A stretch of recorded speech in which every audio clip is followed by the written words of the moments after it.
Peace, peace. Greetings to you all. It's your brother Naheem, BKA Lord Abba, aka Mr. Just the Fact. Tonight we are doing part 3 of our series. As we bolster our case for reparations, we have to get into a little of the history.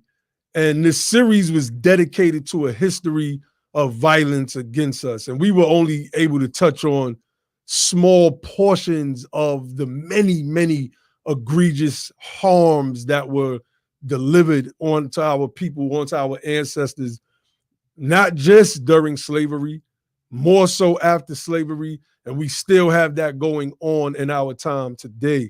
So, I got my brother Grim in the building. I got my brother Ali in the building. I'm waiting for the other brothers to come through. So, we're just going to get into it, right? Post-reconstruction. Wait, matter of fact, hit the like button, family. Share this out. Make sure you get it to your people. If you would like to contribute to the platform, you can use the Cash App handle and put Be the Power. So, post-reconstruction era. The post-reconstruction horrors are best detailed in Michelle Alexander's book, The New Jim Crow. She lays out this sophisticated version of Jim Crow. She lays it out, and she starts from slavery, but she keeps it going to the point that we would know as post-reconstruction, the creation of the carceral state, the prison state where our men were targeted. Our men are behind the wall right now, putting in damn near free labor. This thing never, ever stopped. And this is what tonight's discussion, in the past few nights' discussion, has been dedicated to. So I'm going to bring my brother Grim on, let him go in, and then my brother Ali's going to go in, and hopefully the other bros will come on and we'll have the conversation. Make sure y'all hit like, family. Peace, peace. Man, it's a honor and pleasure to be here with these freemen talking about this thing, man. This part 3 of our 3-part series, and basically dealing with the history of violence, man. And I'm glad you brought up Jim Crow, because that's basically, man, what I was gonna talk about, man. Because all of this stuff, like we talked about and been talking about for the last 2 days, all of this is basically tied back into Reconstruction, yo. And that what is called Jim Crow laws came up out of the deliberate political sabotage of the Reconstruction era after the Civil War. We only talking about a period of what, 150 years. I mean, man, that wasn't that long ago in the whole scheme of things. But Jim Crow laws were basically the okay. Well, I have to mention this because I always mention this, yo. First, we had the compromise, right? What is called the compromise of 1877, where Rutherford B. Hayes, in a corrupt deal with the Democrats, that they said, basically, if you and a lot of businessmen as well in dealing with the railroads and transportation, they basically these Democrats would not challenge Rutherford B. Hayes' presidency. So basically, what he did was he enacted what they call basically the let alone policy. He was like, oh, yeah, well, I love my Southern brothers and we're going to heal and this, that, and the other. And he basically gave them a fly by night visit to the South and stuff like that to basically reestablish the connection between the Northern and the Southern in the form of of brotherhood, right? So he basically said, "Oh well, I trust you guys to basically follow the Reconstruction Acts, but I'm gonna leave y'all alone. But I trust you guys go do it. You guys go do it, right? Yeah. So I'm going back where I come from, right? You know, for political expediency and the expediency of the businessmen. But anyway, the Jim Crow laws basically came out uh, uh, as a result of that, and they call these laws basically the Jim Crow laws, basically after a character or the persona of a character that was created by Thomas D. Rice, which was a racist depiction of the freedmen in our culture in a form of a basically a minstrel show, you know, a show, and that Jim Crow was this type of folk trickster that was being taught amongst our that was being taught the story being told amongst our ancestors, and basically these wicked racists made a minstrel show out of it with a actor by the name of Thomas Dormouth, who basically paraded in blackface as the character called Jim Crow. So that's why they call these laws the Jim Crow laws, right? So with that being said, these Jim Crow laws, the beginning of the 19th and the 20th century, we talking post-reconstruction, right? So these, the white Southern Democrats, they took over the reconstructed governments of the South by violence, like what me and Brother Ali and the rest of the brothers was talking about with the Colfax rebellion and the New Orleans massacre, what Josh was talking about that happened, the massacre in South Carolina. But anyway, these people begin to regain power in the South, where they gained power in the South. So these Southern dominated legislatures, they began to pass laws, which were in violation of the 13th, 14th, and 15th Amendment. And these laws, these local and these state laws, basically disenfranchised our people and removed the political gains that was made by the freedmen under the Reconstruction Acts, right?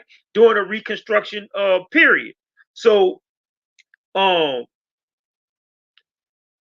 these laws that we know of as the Jim Crow laws, what people don't realize and understand, they hear Jim Crow, but this stuff was in effect, and particularly in the South, right? All the way from the 1870s all the way until 1965 for the most part. Before they started saying that this stuff was unconstitutional. So and I must add, that's why we are due reparations, because the federal government sat there and let several states of the union, right, carry out unjust laws against our people. You follow what I'm saying? So these Jim Crow laws, for the most part, basically, these Jim Crow laws, they basically set the stage for everything that we are experiencing today, right? So they mandated a legal segregation in public facilities, in these Confederate states, or former Confederate states rather, right? And then, as a matter of fact, y'all heard of the Plessy versus Ferguson case before? I know y'all did. So I'm just saying that because it's kind of like ironic, right? Believe it or not, I'm probably less than a mile right now from the site where home Yeah. of the separate but equal. I'm probably like less than a mile from that spot, like right now as we speaking, from that historic spot. But anyway, in the Plessy versus Ferguson case, they upheld what's called the separate but equal, right? And we always hear people make the claims that, oh, we was better off under segregation.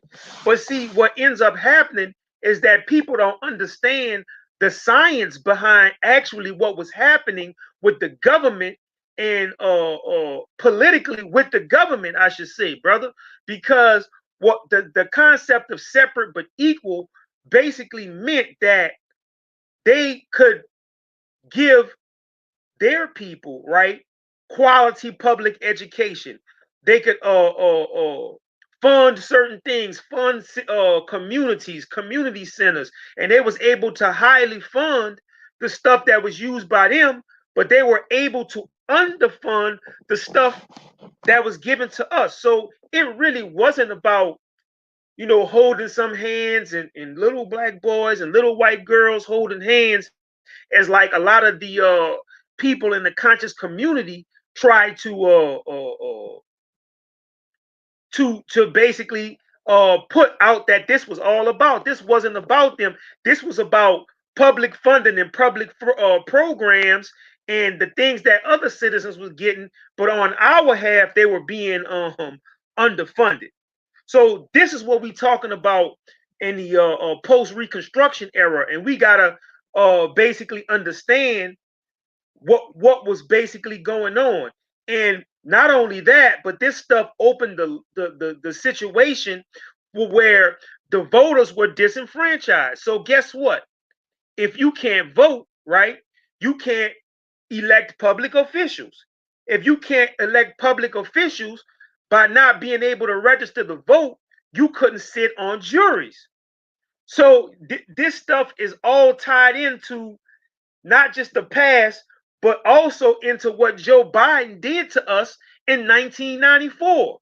You understand? So all of this stuff created a trend to where our people don't want to vote. They don't want to sit on juries. So we can be disenfranchised and we can also be put in jail. And like what you were saying earlier, a lot of our brothers serving behind bars, right?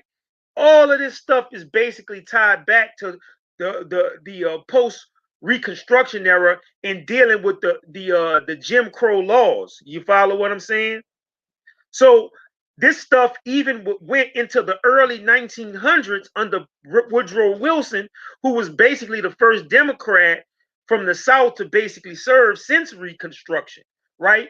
And this stuff kept going on and on and on until the landmark case uh, of Brown versus the Board of Education that basically stated that the school segregation or whatever was unconstitutional, bro. So the whole time, all the way from the 1870s to 1974, the people in the South were basically violating the laws of the Constitution. And they always want to talk about somebody being un-American and somebody not being a true American and not being proud of the country when the whole time they was violating their own damn Constitution, right? So with this whole Jim Crow thing, they was able to still continue to enact a system of violence, right? So when we go into that, I'm just gonna I want to talk about a few things. I want to mention some names, right? And let me see if I got this up. So we have a whole list of people who were basically fighting for our freedom. And I just wanted to name just a few names of people and basically talk about them for a second, right? So we have Reverend George Lee in Belzoni, Mississippi, May 7, 1955. Lee, he was one of the first black people to register to vote in Humphreys County, right? Uh, you know, they offered this man protection on a condition that he end his voter registration efforts, and they killed him, right? Then you have a brother, August 13th, 1955, we have Lamar Smith. He was shot to death on the courthouse lawn by a white man in broad daylight, y'all. while dozens of people watched. The killer was never indicted. No one would ever admit they saw the man shoot him, right? He was basically organizing our people in Brookhaven, Mississippi in a recent election, right? We go to Emmett Till. Emmett Till, y'all, everybody know Emmett Till, a 14-year-old boy from Chicago who was on vacation, reportedly so-called flirted with a white woman who was violently killed, beat, and mangled, and his body dumped in the Tallahatchie River, Mississippi, right? All-white jury. See, the juries, they disenfranchised voters, uneligible to vote, uneligible to sit on juries. So this dude, these guys was found not guilty, right? We going to John Reese. We talking about the violence today, right? That's what these three series about, was the violence. We got James Earl Reese. He was 16. He was dancing in the cafe when white men shot or fired upon him, shooting through the windows. Reese was killed and two other people were injured, right? And this shooting was basically a part of the system of terrorism to get those people in Mayflower, Texas, to basically give up plans for building a new school. We got Willie Edwards in January 23rd, 1957, in Montgomery, Alabama. He was a truck driver, y'all. He was on his way to work when he was stopped by 4 Klansmen, right? They say that he mistook him for a man who was reportedly dating a white woman. They forced the man at gunpoint, Naheem, to jump off a bridge into the Alabama River. Y'all still with me? His body was found 3 months later, man. Oh, yeah. You know? So, bruh, I mean, it just goes on and on and on, man. 1959, we talking post-reconstruction, right? 1959, man. Charles Parker, Mac Charles Parker, 23 years old, accused of raping a white woman. 3 days before his case was set for trial, a mass mob took him from the jail, beat him and shot him and threw him in the Pearl River, man. Right? Liberty, Mississippi, Herbert Lee, who worked with civil rights leader Bob Moses to help register our people, he was killed by a state legislator who claimed self-defense and was never arrested. Lewis Allen, a black man who witnessed it, he was also killed, man. 62, right? A military man by the name of Roman Duckworth Jr., who was a corporal, right? A military police officer. He was stationed at Maryland. He was on leave to visit his sick wife when he was ordered off a bus by a police officer and shot dead. We talk about an active duty military police officer, right? They mistook him for a freedom rider who was testing bus desegregation laws, man, right? And there was also like white people who was assisting and aiding our freedom. Paul Gilliard, who was a French reporter, he was killed by gunfire from a white mob, man. Another white person who was basically fighting this evil system of Jim Crow segregation. His name was William Lewis Moore, right? He was a postman from Baltimore. He was shot and killed during a one-man march against segregation, right? He planned to deliver a letter to the governor of Mississippi and urging the intolerance, and he was killed, man. Talking about some of the white allies. Of course, everybody should have heard of Medgar Evers, June 12, 1963. He was a director of the NAACP. He was killed in front of his own home by a sniper. And last but not least, Addie Mae Collins, Denise McNair, Carol Roberson, and Cynthia Wesley. These were the 4 little black girls who was getting ready for church, right? When a bomb exploded and killed them in the 16th Street Baptist Church, man. You know? So it just goes on, man, and it has no mercy. A 13-year-old, Virgil Lamar Ware, might be related to Logic. Virgil Lamar Ware, he was 13, right? He was riding the handlebars on his brother's white bike when he was fatally shot by white teenagers. We talking about the terror, y'all, right? Lewis Allen, he witnessed the murder of the civil rights worker Herbert Lee that I was talking about, right? He endured years of jailings and harassment. He was making his final arrangements to move north, and he was killed the day he was supposed to move, man. Right? Reverend Bruce Clunder, who was a white American, right? He was among the civil rights protesters that was building who protested the building of a segregated school, right? He was crushed to death by a bulldozer who had backed over him while he was protesting. We talk about some evil stuff, y'all. And I can go on forever talking about that. Y'all already know about James Earl Chaney, Andrew Goodman, and Henry Swerner, the civil rights workers who was killed, right? Henry and Hezekiah D. and Charles Eddie Moore, they was killed by Klansmen who believed they were part of a plot to arm blacks in the area. You know, and their bodies was found when they was looking for James Earl Chaney and his crew. We talking about brutal, murderous killers. A Unitarian minister by the name of James Reed, who came down to protest. He was among white clergymen who joined the Selman marches after the attack by state troopers at the Edmund Pettus Bridge.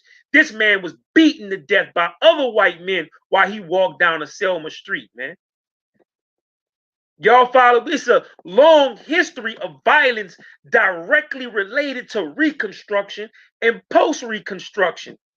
So I'm gonna go ahead and stop right there, man, and I'm gonna let the brothers go because we gonna take this. We taking this all the way from Jim Crow to January of 2021. And with that, I'm off.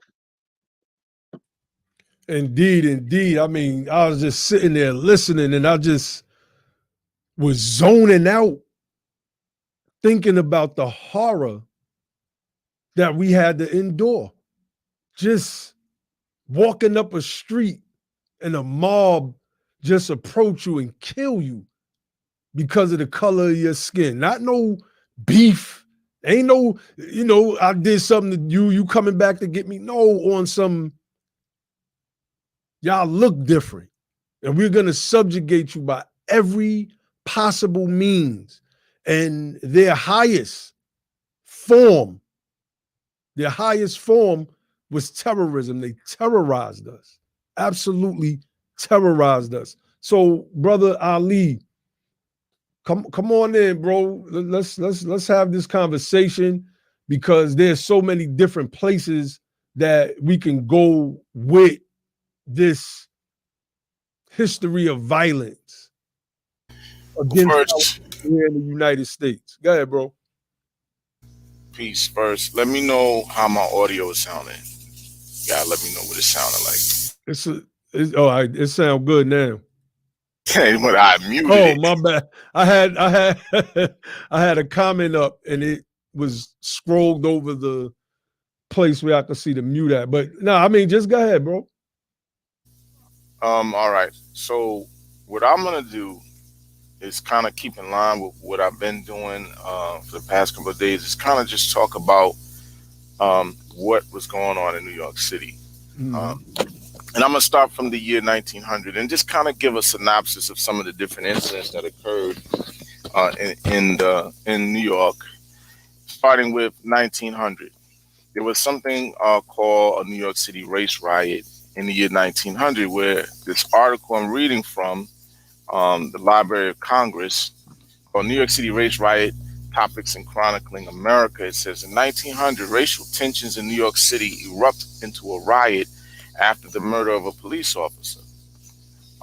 Racial tensions erupt into a full-fledged riot after patrolman Robert Thorpe is murdered in a street scuffle by a quote-unquote colored man named Arthur Harris. In the ensuing chaos, hordes of angry white citizens beat and murdered Negroes under the supervision of the police with no legal ramifications. The information that they talk about in here, they have it digitized in newspapers and other collections chronicling race riots in America. But basically, they give you a timeline and they say in August, this is how it happened and how they laid it out. August 13th, year 1900 at 2 a.m. In New York City, Robert Thorpe, a white plainclothes police officer, is stabbed 3 times by Arthur Harris, who's a black man. And when Thorpe attempts to arrest Mae Enoch, the girlfriend of Arthur Harris, this is when this incident occurs. Now, the police officer died the next day. The day after that, August 15th, large crowds of white men gather and rioting begins with indiscriminate attacks towards black people, regardless of age, gender, along with reports of police brutality. Then also, August 16th, the next day after that, Harris is arrested, the man who stabbed the cop, in Washington, D.C. Rioting continues in New York and more blacks are injured by mobs of white men. By the 17th, the rioting ends. And from August to December, accusations of police brutality are lodged. Tammany Hall is accused of corruption related to the riot, etc. And so basically that's one incident that happened in the year 1900 where we could go into more detail. Basically what happened was his girlfriend got into an argument with some white man, and then this plainclothes white cop tries to arrest her. And so the brother was standing up for his lady against the plainclothes cop, and he winds up getting into it with him, and he killed the cop. And a bunch of black people suffered behind it because they had to pay the price through racial violence. And so that was the year 1900. In 1919, now a lot of people know about the Red Summer. In the year 1919, you had a bunch of racial attacks that occurred around the country and also in New York City. Not just New York City, but you also had something that happened in Syracuse, New York. Let me just give you a little background on that. There was a violent racial attack that occurred when the management of the Globe Malleable Iron Works pitted striking white union workers against black strike breakers in Syracuse. This was July 31st, 1919. And so basically, the Globe Malleable Iron Works in Syracuse, New York, depended on Polish and Italian iron molders. So in the summer of 1919, they went on strike, hoping to break the strike. Plant owners brought in black replacement workers. And so the Polish and Italian guys, they used clubs, stones, firearms, other kinds of things that they would use to hit the African Americans with. And they did, according to the reports, they did serious damage to the black men who were the strike breakers. At the end of the day, only 3 so-called white men were arrested, and the violence ended once the city officials activated the entire police force. And so this uprising was just one of several incidents of civil unrest that began in the so-called, American Red Summer of 1919. That summer consisted of terrorist attacks on black communities across the country, many in dozens of cities across the country. In most cases, white mobs attacked African American neighborhoods, but then in some cases, black communities groups resisted those attacks, especially in places like Chicago, Washington, D.C. The reports are, though, that most of the deaths occurred in rural areas, not really like the urban centers, but mostly in rural areas during these events, like the Elaine race riot in Arkansas, where there was an estimated between 100 and 240 people, black people, that were killed in that particular incident. So, in any case, there are a number of racial incidents, attacks against black people that occurred during what's called the Red Summer of 1919. So I'm going to move on to another incident that occurred in 1943 in Harlem, New York City. Hold on one second. Hold on one second.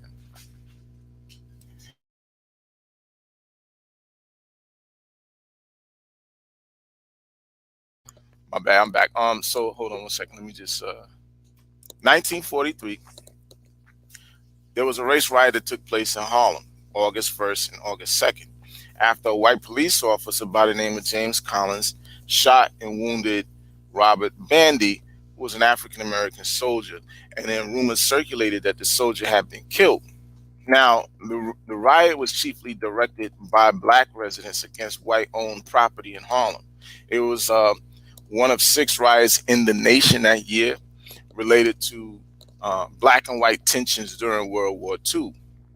The others took place in Detroit, Beaumont, Texas, Mobile, Alabama, and Los Angeles. So let me just give you a little synopsis of what happened in that incident. This was in Harlem. Bandy had witnessed a black woman's arrest for disorderly conduct in a hotel and sought to have her released.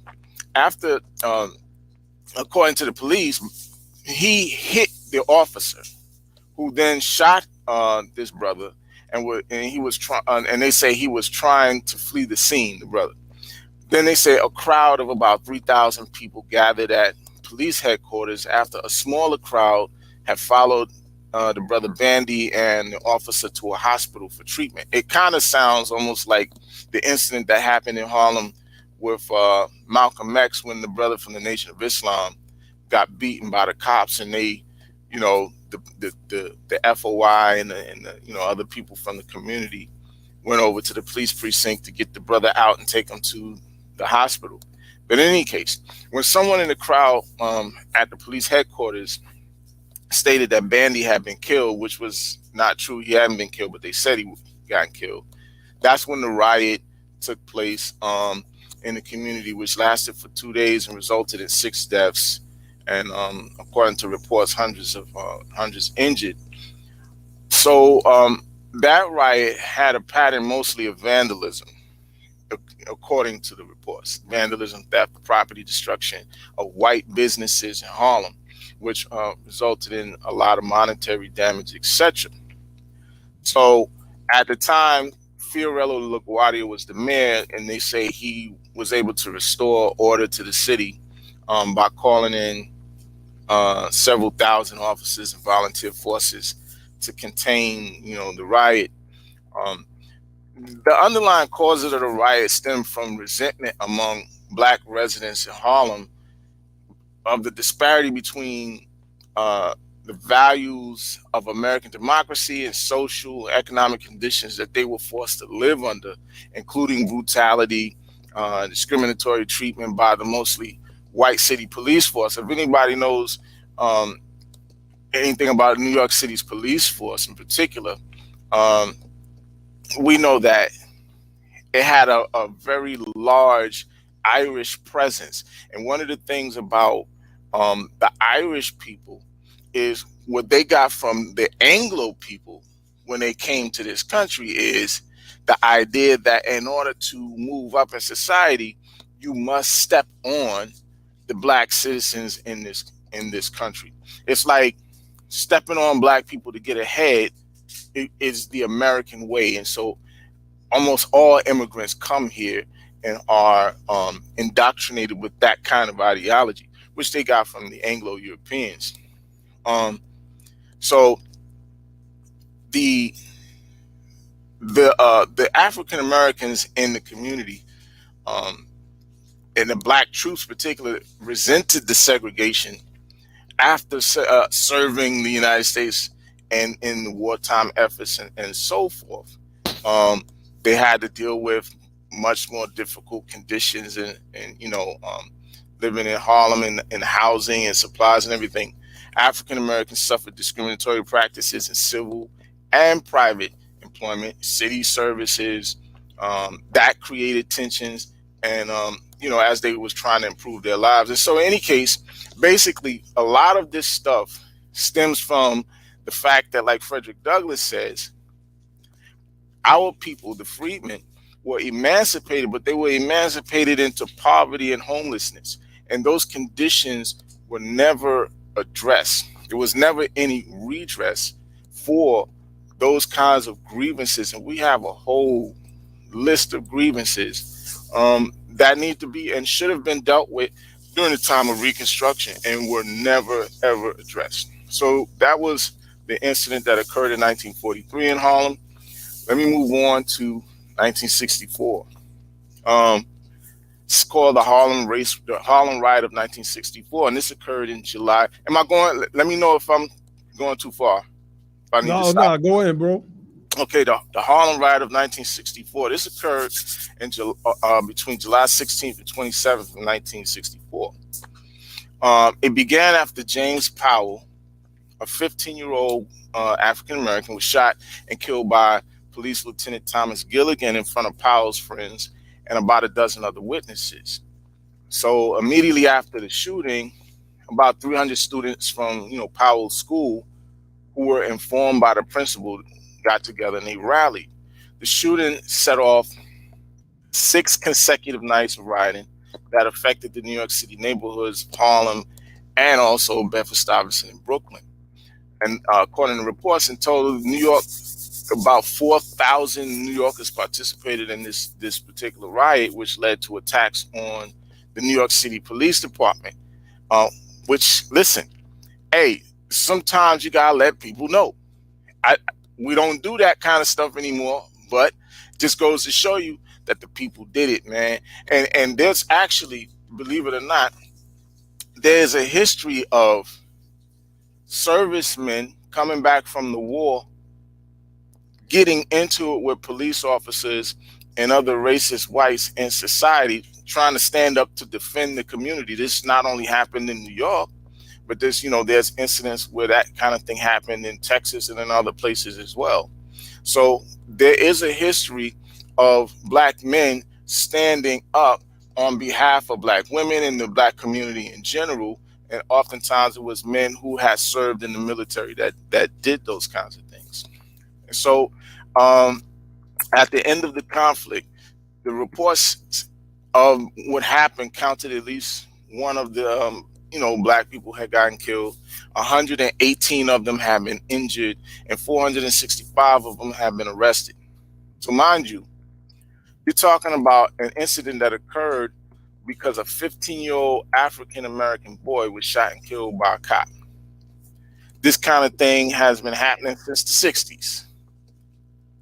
And not only that, when you look at what happened with Trayvon Martin or Ahmaud Arbery, you now have regular civilians, and the guy that shot Trayvon Martin not only was a regular civilian, but he's of an immigrant background. So this goes to show you that these people, particularly when you're dealing with people who are coming into the country, whether they're Black, white, whatever kind of immigrant they are, one of the things that they have been indoctrinated with is the idea that being able to step on Black people is the American way. That's something that you're supposed to do, or you should have the right to be able to do. So but basically, that's what happened in 1964, incident of violence against our babies, 15 years old, right? And I'm, like I said, I'm just kind of focusing on New York because I know there's tons of things that, between the Reconstruction period to this point, there are tons of things all across the country that can be pointed out and highlighted in terms of violence against our people based on race, from Michael Brown to whatever it is. 1967, there was something called the hot summer of 1967, which in this case refers to 159 race riots that erupted across the United States in that same year, in the summer. So in June, there were riots in Atlanta, Boston, Cincinnati, Buffalo, and Tampa. In July, the riots in Detroit, Birmingham, Chicago, New York City, Milwaukee, Minneapolis. I'm just looking at a list of places where this thing occurred. New Britain, Rochester, Plainfield, Toledo. All of this is going on in the summertime of 1967. The most destructive riots of the summer took place in July in Newark, New Jersey, and Detroit, Michigan. And many contemporary newspaper headlines describe them as battles. As a result of the so-called rioting in the summer of '67 and the preceding 2 years, Lyndon Johnson established the Kerner Commission to investigate uh, the rioting and urban issues of Black Americans. So let's go give a little bit of history about what happened here. The history of institutionalized unemployment. See, all of this really just lets you know the necessity and the importance of the reparations claim. Because a lot of this stuff has, like Brother Grimm is saying, it has to do with being tied right back to the Reconstruction period and the undoing of what that was supposed to do for our people, or the undermining of what that was supposed to do for our people coming out of slavery as an unemployed, homeless, poverty-stricken group of people. So a history of institutionalized unemployment, abusive policing, poor housing was already present in certain areas of the United States. Riots began to flare up across the country, but especially during the summer months. While rioting happened across the country, the summer of love was occurring in hippie communities, and Americans witnessed troop movements in the Vietnam War and in American riots on the nightly news. At the end of July, President Lyndon Johnson set up what's called the Kerner Commission to investigate the riots. In 1968, they would release a report blaming pervasive societal inequalities in American ghettos for the riots. So the Kerner Commission even supports the fact that reparations was needed. They would release the report blaming pervasive societal inequalities in American ghettos for these riots. By September of 1967, 83 were dead, thousands were injured, tens of millions of dollars in property have been destroyed, and the entire neighborhoods were burnt. All of this because our people were being racially targeted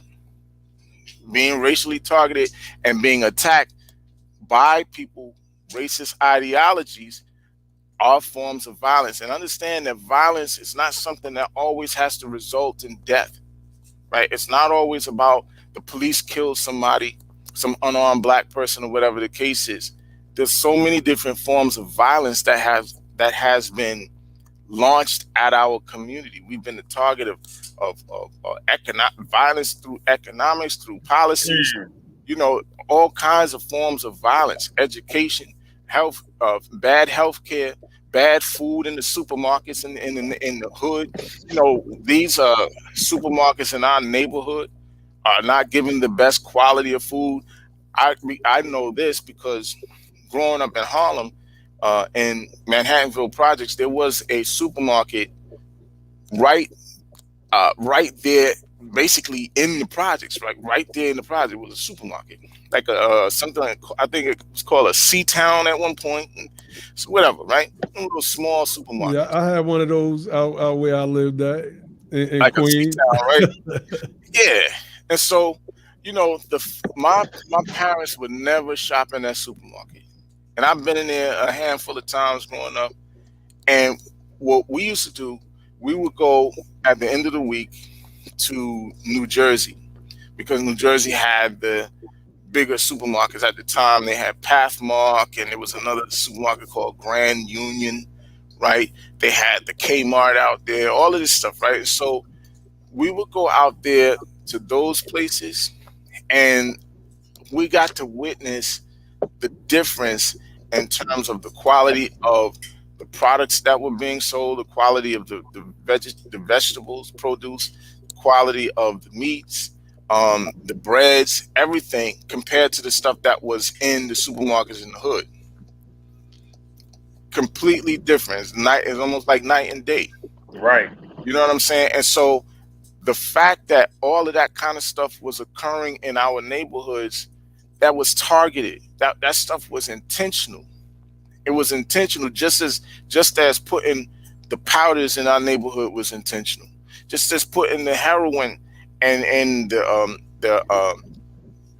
crack and everything else that was in our neighborhoods. All of that stuff was Right. intentional. So those are, to me, forms of violence where they were violating your sense of peace. They were violating your ability to access upward mobility in this country, your ability to actually be represented in government property. They were attacking you in all kinds of ways through the denial of home loans and business loans and everything else, right? You consistently been targets of violence against your community. So that was another thing that happened in 1967, right? New York City, there was a race riot that ultimately led to some deaths there. 1968, this happened after Martin Luther King's assassination, but this is something that happened in multiple cities. You had it in Boston. I believe Baltimore, Chicago, Los Angeles. A lot of these places erupted after Dr. King's assassination. But again, a lot of that stuff, yes, his assassination triggered it, but you got to remember, like the Kerner Commission said, it was already a bunch of stuff that had been thrown at our people because we were always the targets of racial attacks that never stopped. From the time of emancipation to this day, those attacks against our group of people has never stopped. It's always in some form or fashion, right? So that was 1968, after the death of the assassination of Dr. King. Another thing happened in 1973. There was a young kid, 10 years old, African-American boy who was fatally shot by a undercover police officer, April 28th, 1973. His name was Clifford Glover. That was the kid's name, 10 years old. And this happened, Brother Naheem, this happened out there in Southside Jamaica, Queens. Right out there in Jamaica, Queens. Hey, now you remember that video that came out, I think it was last year, with the little girls on their bikes out in Queens. Terrible. And the little young racist just was attacking them. Yes. So Queens is and has always been. See, people don't know the geography of the city. Long Island is like the white part of New York. But Brooklyn and Queens are boroughs that are carved out of Long Island. So Queens specifically has not only a high white rate, it has a high immigrant rate because immigrants want to be next to whites. This is something that we've pointed out on this platform. So at least that's been my observation.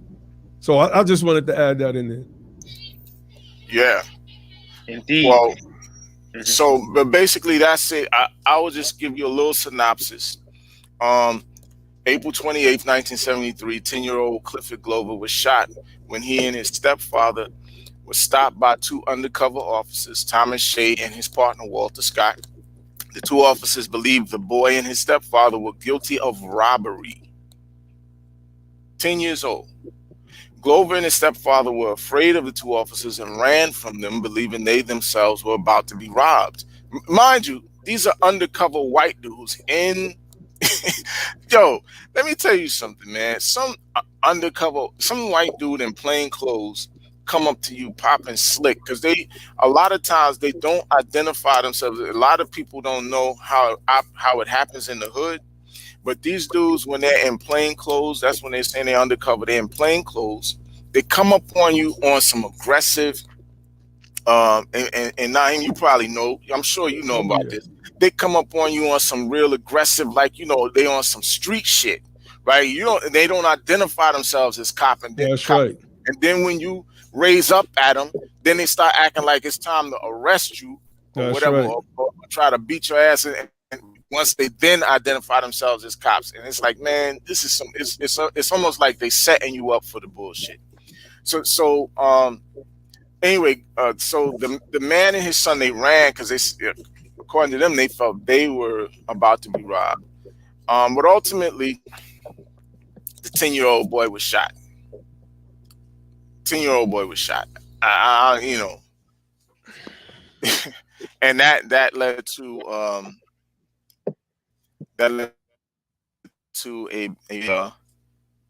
racial incident in New York. You know, so again, like, you know, we can go all the way up to Eric Garner and Eleanor Bumpers. There's so many different things. The brother out there in Brooklyn where they sodomized him, Abner Louima. The brother up in the Bronx that got killed, Amadou Diallo. That's right. You know, there's so many of these things. Our people have never stopped being targeted. But I'll stop right there, and you know, somebody else can go in. Definitely, man.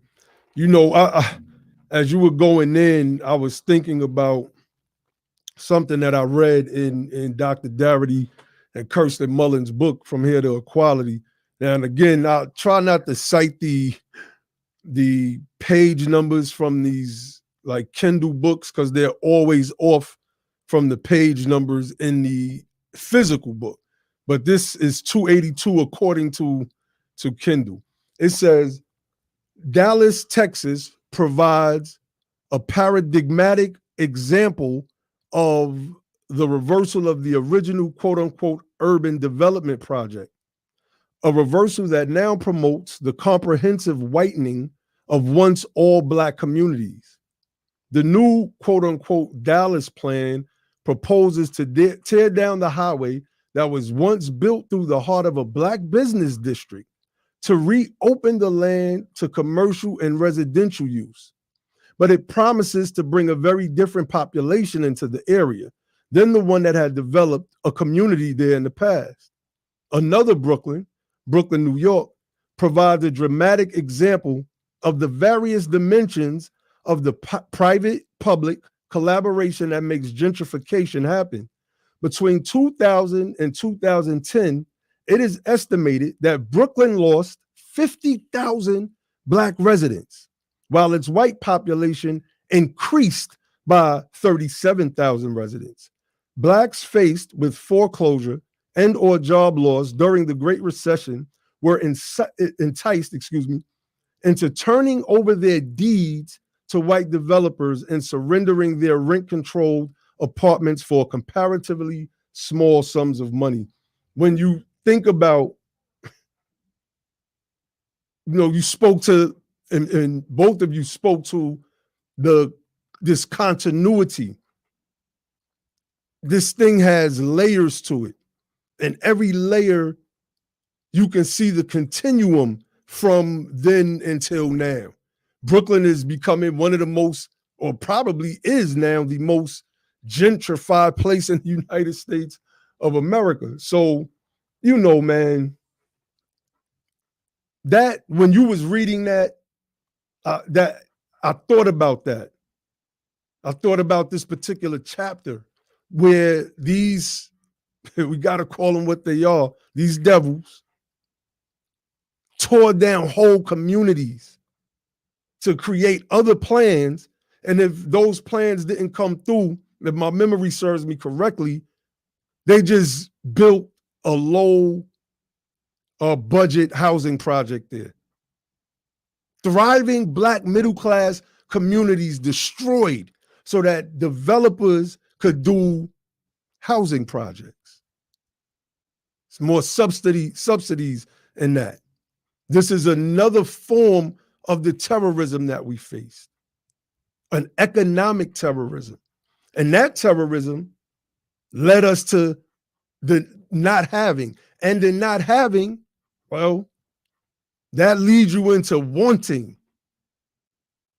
And when you don't have and you want, you need at the same exact time, it's going to push you into the area that is called crime today. And so because of our economic exclusion, we were pushed into crime.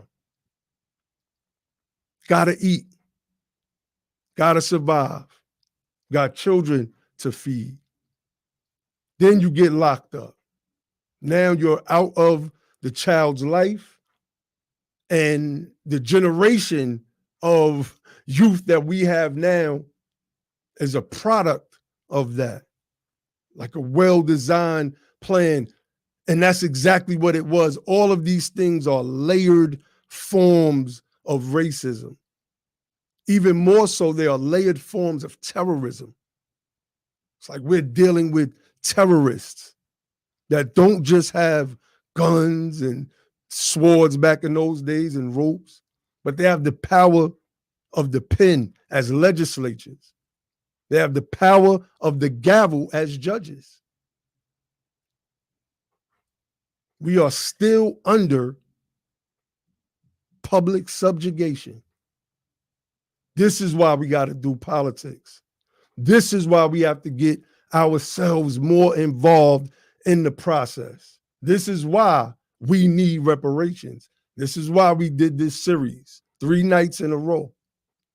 We got to drive this thing home so that we could be focused on what our mission is. I'm not trying to be fighting with everybody all of the time. Only people I want to fight against are those who are trying to stop us from reaching our goal. And we've seen a few of them yesterday. Larry Elder, Herschel Walker, Burgess Owens. We've seen them. We know what they look like. We know what they sound like. We know all of their talking points. And we know that we could beat them dudes down. We just got to get the numbers. So now it has to be a resurrection. And that resurrection, in my opinion, can only come politically. Look at how Confederates were resurrected over the past 4 years. Let that serve as an example. So, Brother Grimm, if you want to go in, the floor is yours. I thought I seen somebody else jump on. Yeah, peace, brother, man. I just want to basically, just go back kind of like to what I was doing. And I'm going to bring it up. And it's related to what, can y'all hear me? Yes, indeed. I hear you. Okay. Yeah, it's basically related to what you all was talking about, man. And I just really want to basically, man, drive this thing home in our continued talk, man, about the violence basically perpetrated, man, on our people, man. You go back to 1963, right? I talked about some of the famous, but I'm gonna talk about some of the non-famous people, right? I'm gonna bring it back to today, man.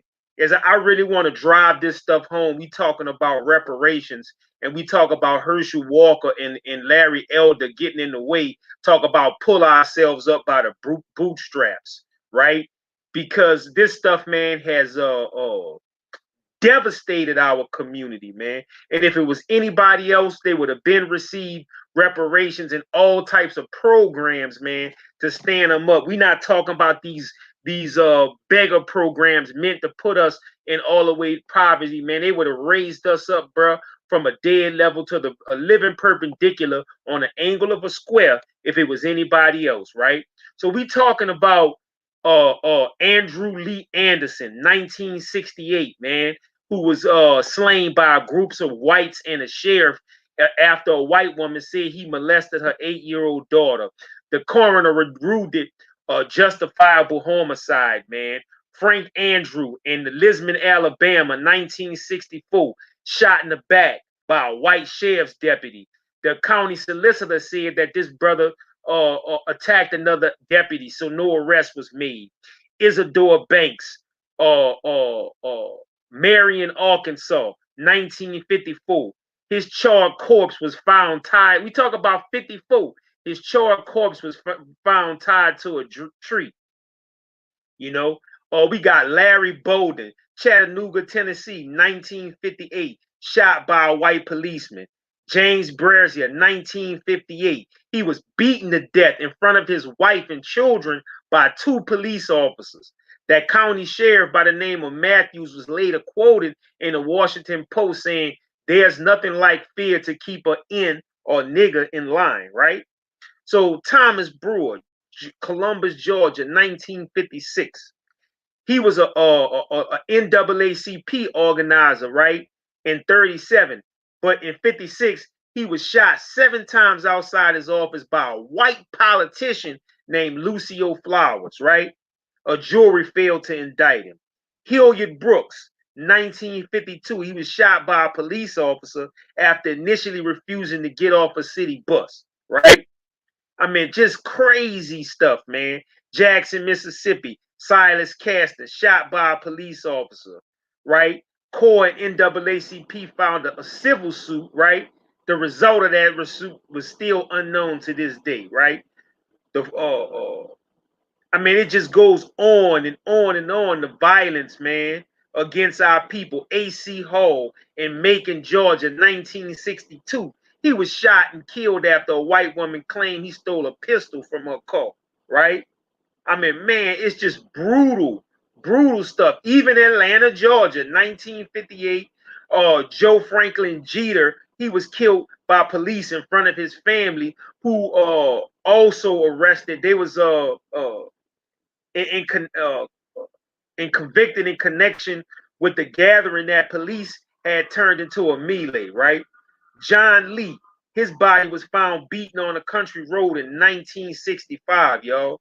This just go the list of violence against our people, all by police and civilians, and all of this stuff going on today by police and civilians. Look at that brother that they killed in Georgia, right?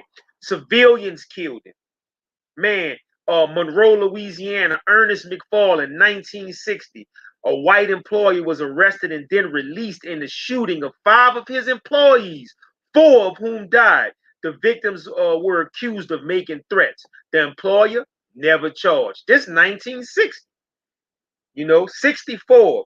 Jimmy Powell, 15 years old, shot and killed by a Brooklyn police officer in 1964, man. It goes on, man. 1966. But let's go back to this, man, because I'm not finished, y'all, right? We come back to today. We got Rashard Brooks. That brother was 27 years old. He fell asleep in his car, right? Driving through a fast food lane. Police shot him in his back, right? Daniel Prude, right? 41. 41 years old. He had run into the street naked after experiencing a mental health breakdown. How many times, man, we've seen white people run up to police and live through encounters of mental health, even live through encounters of breaking the law, even assaulting other police, right? So we got George Floyd. He was 46 years old. They killed him for allegedly trying to use a counterfeit $20 bill. Handcuffed, knelt on his neck, man. We couldn't even get oxygen. The man died crying for his mother. We talk about Sister Breonna Taylor, right? She fell asleep at home. They was trying to serve a warrant and they went into the wrong address. While the sister was sleeping, they killed her, right? Tatiana Jefferson, 28 years old. She was at home. Somebody called the police because they saw something suspicious. Police shot through the window and killed her while she was babysitting, right? Aura Rosa, right? 40 years old. This was in 2014, y'all. At home. What she was doing? Oh, this sister, right? Her boyfriend, Victor Stevens, called 911 to ask the police to escort her out of the house because of an altercation. The police report said that the officers had entered her home. Russia was holding a knife and refused to drop it. The other officer, one tried to taser, the other was used his gun, killed the sister. Stephon Clark, 22 years old, standing in his grandmother's backyard. Y'all remember that when that was in 2018, man. Everybody remember Botham John. That was in 2018 too, right? An off-duty police officer. I think she's home now. Philando Castile, I'll never forget this because I'm a Second Amendment right believer. Philando Castile, that brother was 32 years old, positive person in the community, worked in the school, pulled over for a traffic stop. He was killed because he had a legal weapon that he had a concealed carry for, right? Killed when he was reaching for his proof of carry. That police officer got away. Alton Sterling, man, with that was the year that I spoke before the special rapporteur of the United Nations about what was going on in America with police brutality. Alton Sterling, 37 years old, he was selling DVDs, killed him, right? Michelle Cusseau, she was 50 years old, right? They was serving a warrant to her, right? To basically as a possible mental health patient. Killed her. That was in 2015, man. Y'all remember Freddie Gray? That was big. 2015, man.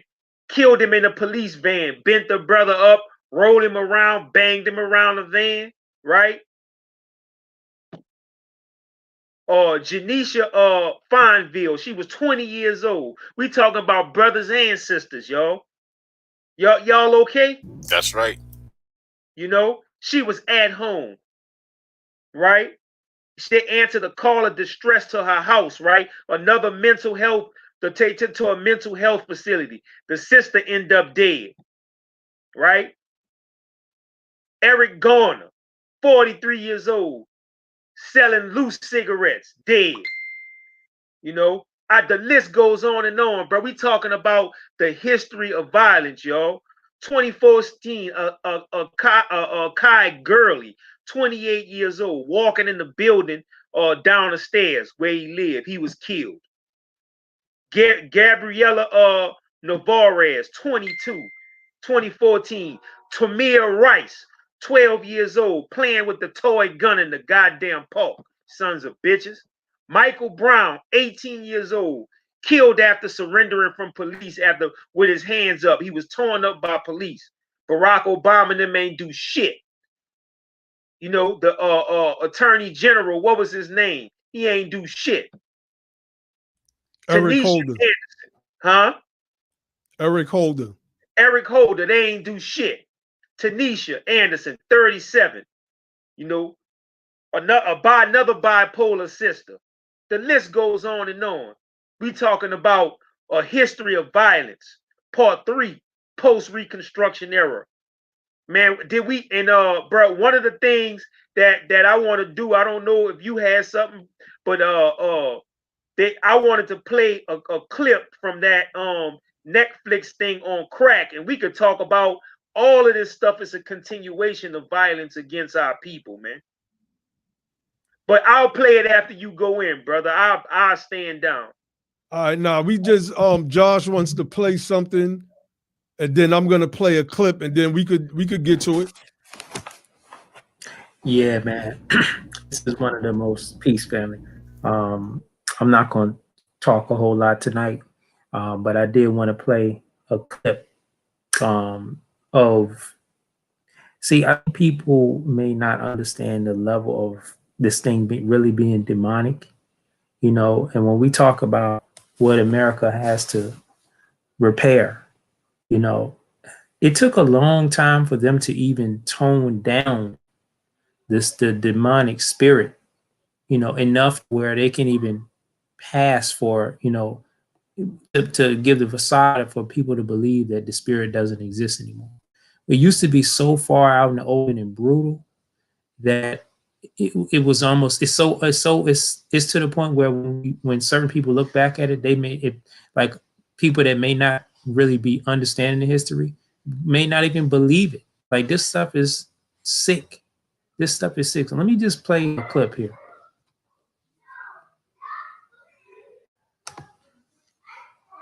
Oh, you know what? I need to I'm gonna need to share with the I need to share with the sound. Let me share with the sound. Yeah, man. History and Violence, Part 3. This is what it is. This is what we've been forced to contend with. And we have inspiration in the form of our ancestors. We just got to look a little bit deeper. And that's what the brothers in our BTP have been doing for the past, I want to say for the past 7 months. And it seems as if our ancestors are revealing more and more and more. Yeah, I'm going to add a video clip now, Brother Josh. All right.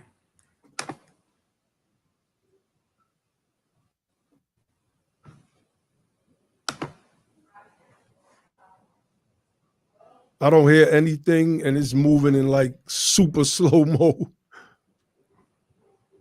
All right, let me just let me start it again. I'm gonna try to share it again. Give me 1 second. Definitely. Because I hit share audio, so I don't know why it didn't work. Let me try it again. Matter of fact, let me just focus on this one tab here. Share audio. Allen has collected a photograph Here we go. Racial violence in the South. For the past 20 years, he's found horrifying pictures in the family albums of ordinary Southern homes. Many are postcards that were mass-produced as souvenirs.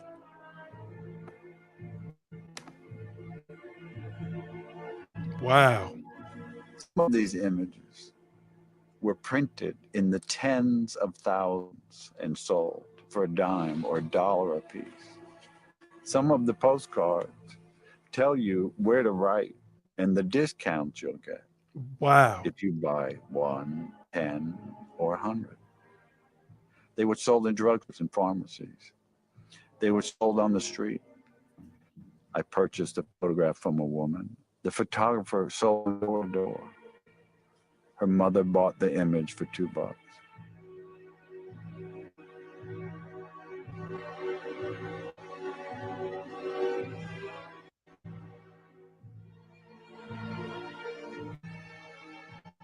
Yo. The murder that is of particular interest to me was of a 17-year-old boy by the name of Jess Washington in Waco, Texas, in 1916.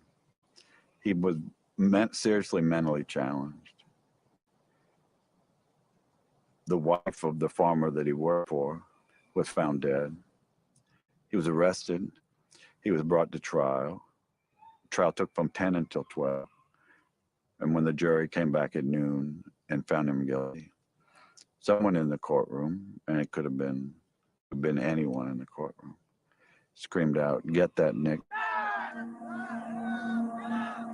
Then one of the worst and cruelest treatments of a human being began. Jess was kicked down out of the courthouse, down the back steps where a crowd of several hundred was waiting. They put a chain on his neck. There were 16,000 people crowding the street to watch this boy be tortured. Jess was tied to the chain over a branch of a tree. The fire was started. They raised Jess from the fire up into the air so that the crowd could see him. There were cheers, like at a football game, cheering the torturers on.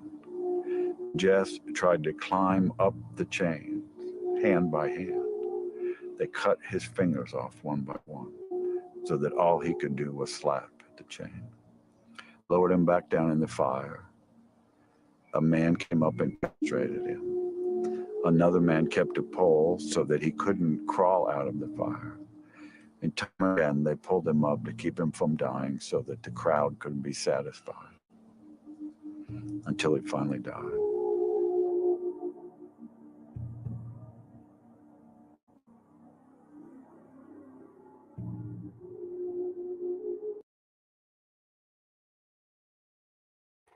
Man.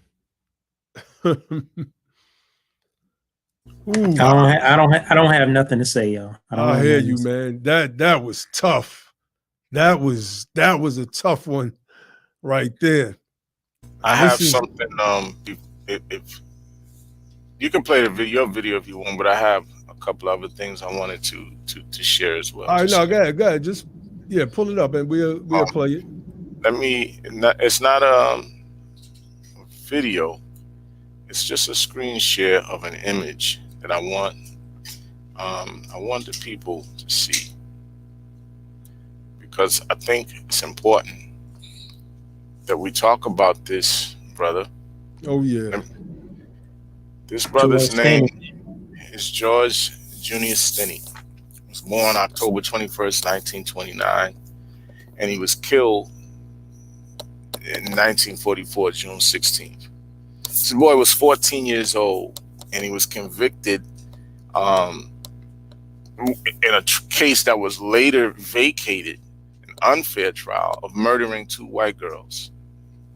He was innocent. He was executed by electric chair in 1944. The crazy thing about his death, and I'm gonna read what he said before he was killed. This baby. Why would they kill me for something I didn't do? Could you imagine a 14-year-old baby asking that kind of a question? Hold on. You guys can still see that? Yeah, bro, it got me hot, bro. I mean, that's crazy. It's really crazy, man. That hurt my heart. It says it was the question that 14-year-old innocent black teen asked before being executed in 1944's Jim Crow South. Why would they kill me for something I didn't do? Could you imagine? For those of you who have babies, who have children, imagine your baby going through something like that all by himself, and you know they isolated him and kept him away from any family members, psychologically tortured that boy, maybe physically, but I can guarantee he was psychologically tortured. This is before Emmett Till. We don't want to not mention Emmett Till because his case is very famous. Everybody knows about it. But before Emmett Till, these people were targeting our children. You know, Grim mentioned the 4 little girls in that church. What's it called? The First Street Baptist Church? Was the name of the church they were in? I forget the name of the church, but the 4 little girls that were blown up in that church bombing in Birmingham. You know, Birmingham. Okay. You know what I'm saying? Right. And so there was no limit to what these people would do. No limit, no age, no sex cutoff. There's nothing. Whoever, it didn't even matter. As long as you were quote unquote black, you would get it. Naheem, you probably remember 1986, the brother named Michael Griffith, who was killed during an attack by a group of white guys out there in Howard Beach. That's right. That's right. You know, this chased him onto the highway where he, wound up getting hit by an oncoming car. Yusuf Hawkins. We don't want to not mention Yusuf Hawkins. That's right. 16 years old, man, out there in Brooklyn. That's murdered right. by a gang of white. Anyway, I just wanted to say that because the video that you're getting ready to play also is dealing with the targeting of our young people, and in this instance, there's no limit to the sex even of who they're targeting. So I'm gonna let you go ahead and set that up.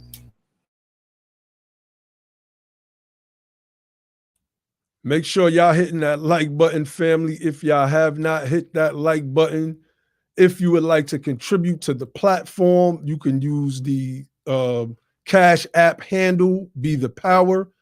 Our super chat will be up and running soon on this channel, so bear with us. Bear with us. All right, let's play this right here. Queens, y'all. Queens, New York.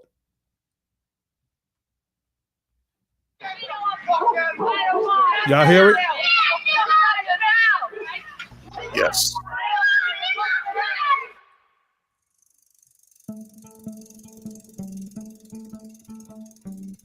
We had called them bike hikes.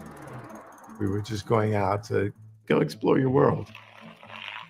It would be at least 6, 7, 8 of us Our parents said, as long as you were home before the streetlights came on, you stayed as a group, you're fine. It was a beautiful day, sunshine. The children in the neighborhood planned to go on a trip to McDonald's, just have some fun, something different to do. Rosedale, we thought, was a safe place. We all went down, we were riding our bikes. And then we saw down the block that there was this beautiful American flag blowing in the wind. We saw a group outside on the block, so we was like, oh, this is a block party. The last thing that I remember was someone saying, oh, a parade. And so we went down to go see the parade. And I laugh about it to this day because it was a parade to get the Black people out of Rosedale.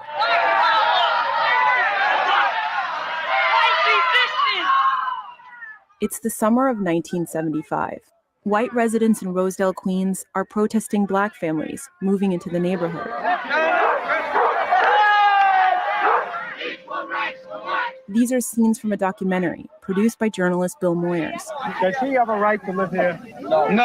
Why not? Because he's Black. This was not the South. This was not Greenville, Mississippi, or Spartanburg, South Carolina, or Atlanta, Georgia. This was right in the heart of the greatest metropolitan area in the country.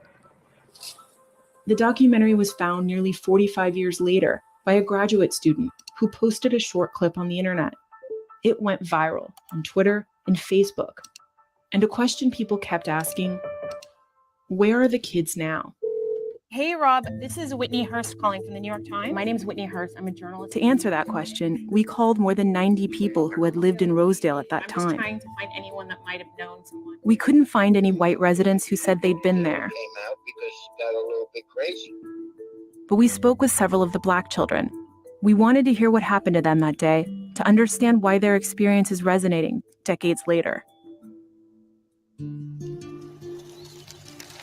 We went down to see what was going on, probably in the middle of a block. That's when we figured out it was something else. And it was something that we definitely were not invited to. We noticed that they were running towards us. I was like, wow.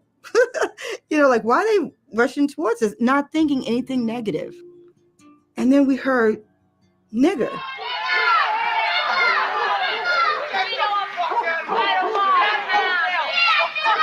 They surrounded my best friend at the time, Marina. One of the young men hit her. They started calling us names. They started throwing rocks.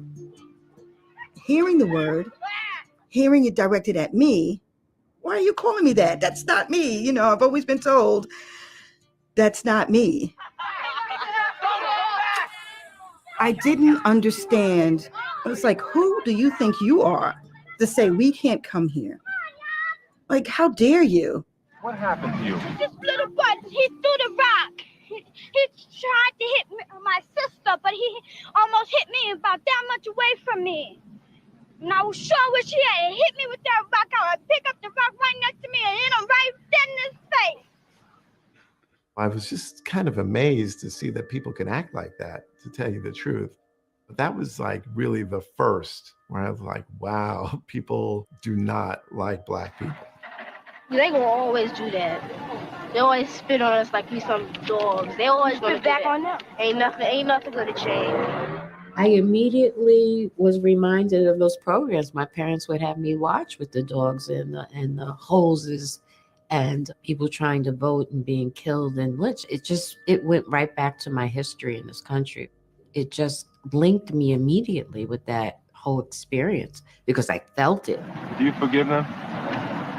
No. No. Can't take back no hurt. That's right. I didn't know what to do with those feelings. I did not know what to do with those feelings.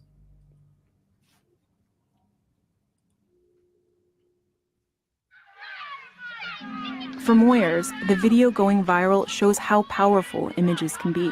He tried to hit my sister, but we were in their neighborhood. I do believe that television has been a great teacher. This country didn't really respond to what was going on in the South, although it was well known, until the sheriff in Birmingham turned the water hoses and the dogs on those young people who were demonstrating there. We knew about it. We heard about it. We were aware of it, but we didn't see it. We couldn't escape it once we saw it. As we filmed in Rosedale, a group of blacks from South Jamaica was coming through the neighborhood in a demonstration of support. Every time a group of blacks get together, they want to help Rosedale with their problems. We don't need any outsiders helping us with our problems. And we'll stay white, period. All right, so guys, this next scene is very disturbing. All right, it's the one I was telling you about yesterday. I started a sociology elective in 2004, 2005 school year, and my supervisor at the time, he said, come up with something that's close to home that maybe you can relate to today. I grew up in Rosedale, and I said, I want to do a unit on race in America. And that Rosedale video, they've been showing it for 15 years now, you know, giving it to the kids and say, what do you think? I've never seen racism on camera. That was full on racism and just bullying. I'm glad that I saw it because it needs to be seen. I feel like everyone should see this. I think it's come back up because of the fact that we're going back, kind of. Racism is still alive. It's still poisoning other minds. This is how it was back then. Let's not repeat it again. Emotionally, I think it's connecting with kids more today. This generation is that I generation. They can see it in a 10-second span, make a connection to it. Can't take that, no hurt.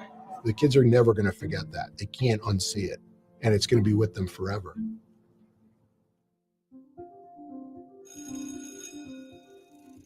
Rosedale, it's turned predominantly black now, so we're welcomed there now. That day, the American flag was the image, the symbol that pulled us into that situation. We live in America. The American flag means good things. It means that we can go where we want to go. We can ride our bike down any street in America. But it really represented a symbol of do not enter. So they took that beautiful image and turned it into something ugly for me. And I want the flag back.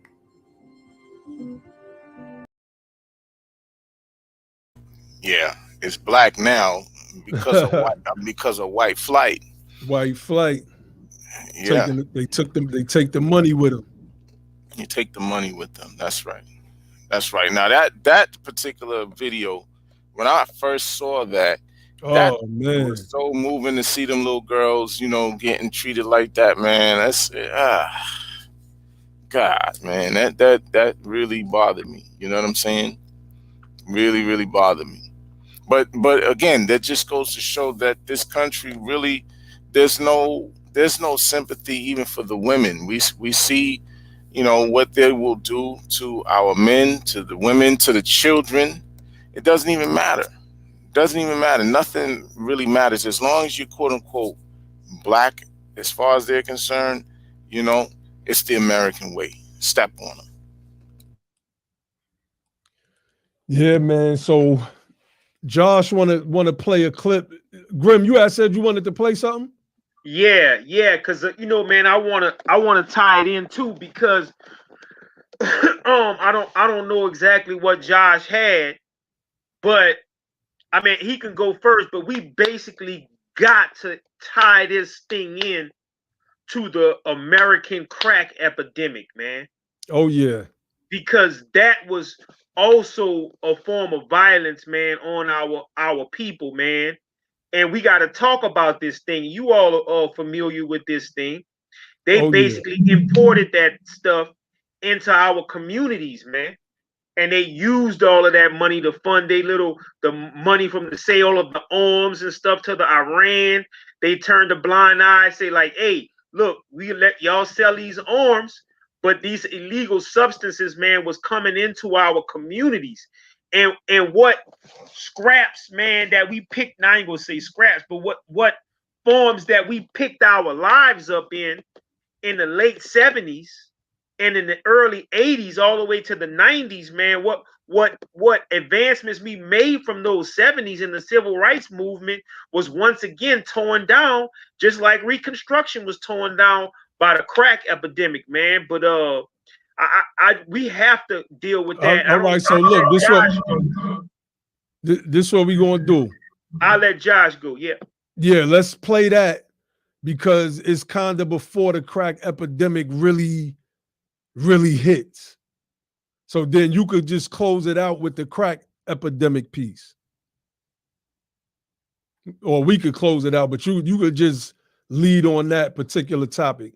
All right, so let's get to this video right here. Because this, how do you treat a people like this? I mean, a history of violence. And here we have another one. See if I could get this play right. Here we have another one that's going to make your blood boil. Long live all freedom fighters, those that love life, love freedom enough to fight for it. Long live the spirit of resistance.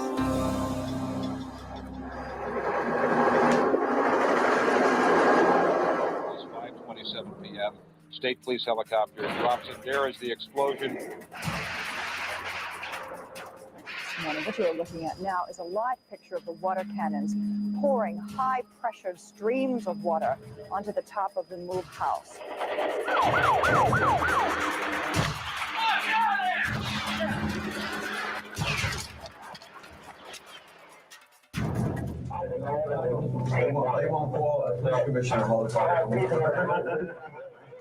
"30 years ago, when the MOVE activists were bombed here in Philadelphia, the ways in which this country was terrorizing Black communities, I'd love to say that things are totally different from then to now. But in so many ways, the attacks on our movement continue to persist.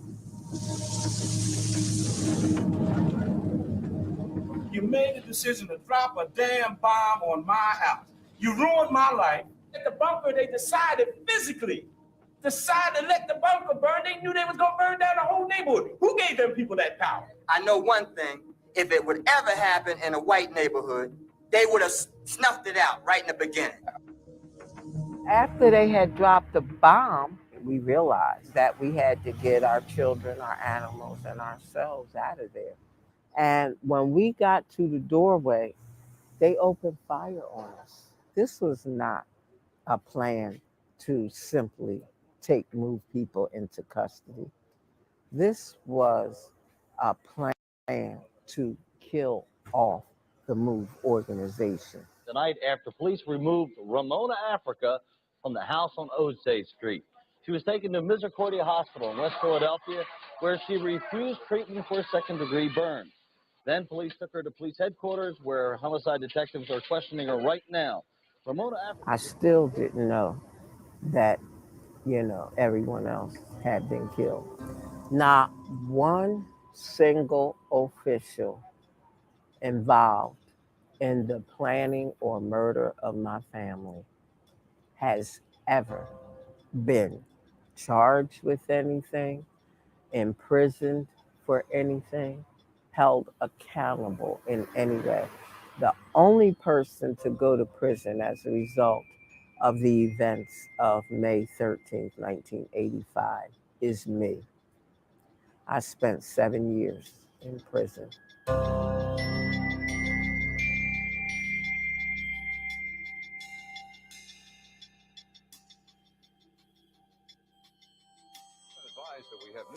The way that the story was told by the mainstream media, the story of those activists, of their work. Today, I believe with camera phones, people are able to move that content directly to the public and give the public the ability to have a conversation. Black folks are the base of the Democratic Party and have consistently been the drivers for any success the Democratic Party had. The moment we are in around police brutality and police misconduct and the work to create a more accountable system and structure. Candidates are accountable to our community before and after the vote. There is hope. Seeing young people today stepping up, refusing to accept being murdered in the street by cops, it's long overdue. The problem here is they're trigger happy. They don't care what color you are. They shoot and ask questions later.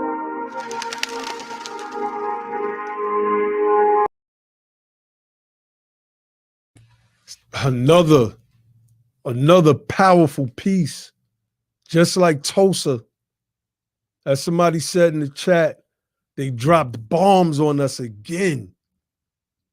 They dropped bombs on us again. So, I mean, a history of violence. Brother Grimm, did you have anything you want to share? Yeah, peace, brother. I just wanted to show a little clip.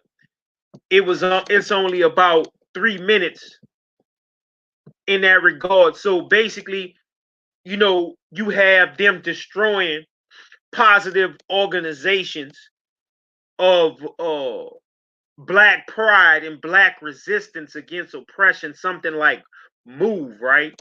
And we keep having that stuff over and over and over again, basically happening to our community. So here we come into the crack era, man, and we can basically discuss this, man. But I'm just going to screen share, and I just wanted to play this clip. I wanted Make to sure you hit share audio in the lower left-hand corner. Okay. You'll see it when the dialogue box pops up.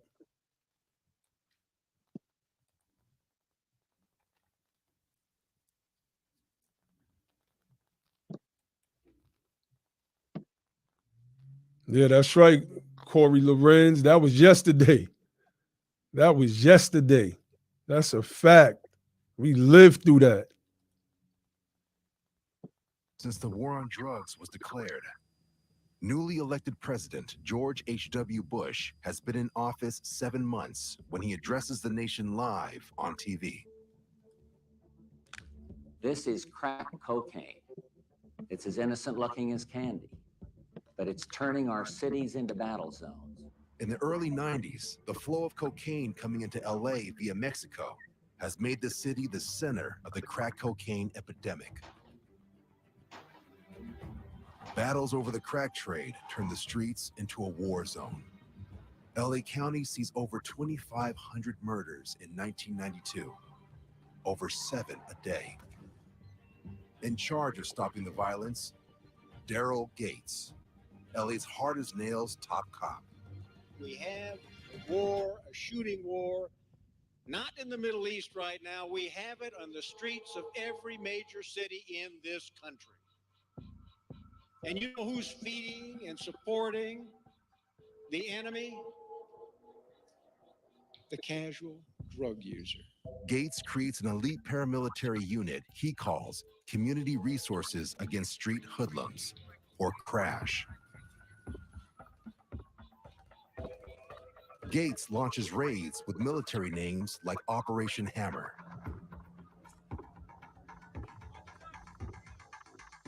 In one weekend, nearly 1,500 people are rounded up and arrested. Dozens of officers raid apartment buildings, punching in walls, even leaving their own graffiti on the sides of buildings.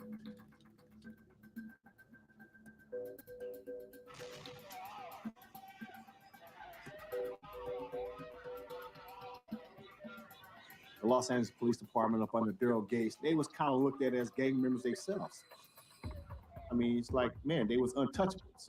The story of the militarization of American policing begins in many ways in Los Angeles. That is the first police department to start incorporating the methods of counterinsurgency from America's foreign wars directly into policing. The police were being told for now 20 years that they were fighting a war, that more and more of the public was the enemy, and thus war is the appropriate set of methodology.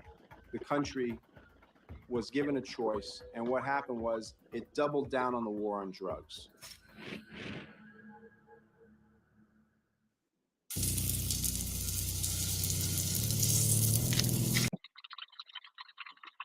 Powerful. Powerful. Crazy, man.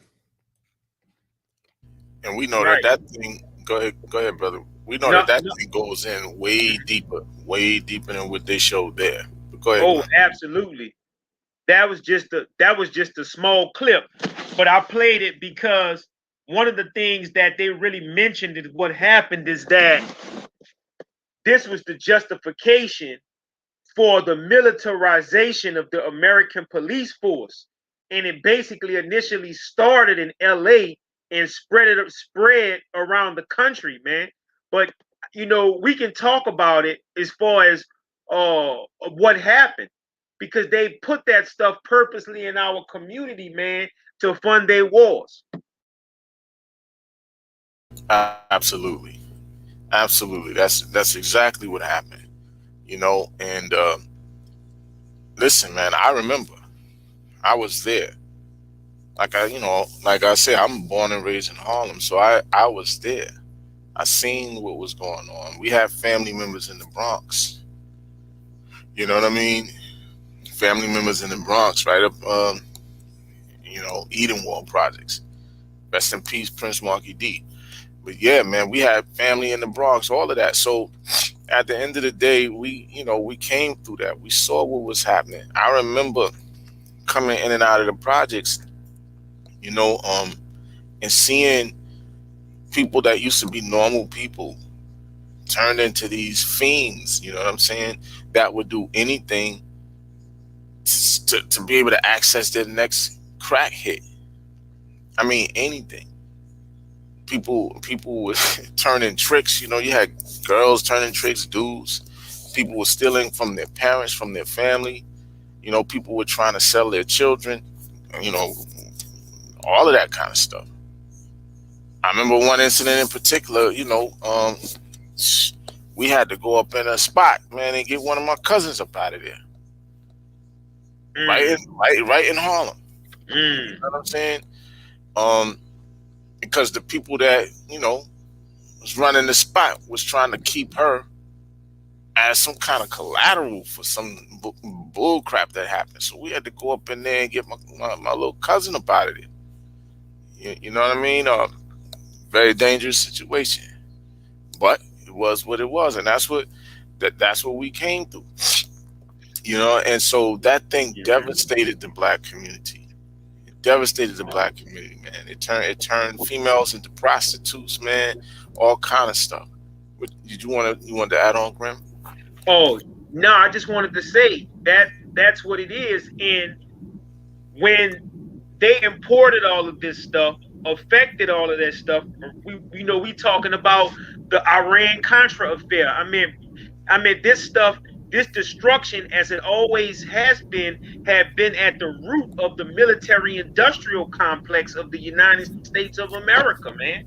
And one of the things that it didn't mention is the clip I played didn't mention was that when they was dealing with this stuff in our community, right, they turned our people, particularly our women, right, they made it a moral issue. And I mean, more women, man, were imprisoned, right,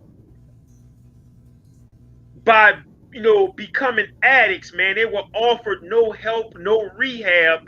You were basically labeled and castigated as a wicked and an evil, low down person who basically was worthy to be walked on, worthy to be imprisoned for the rest of your life for the use of this cheap stuff the whole time, bro.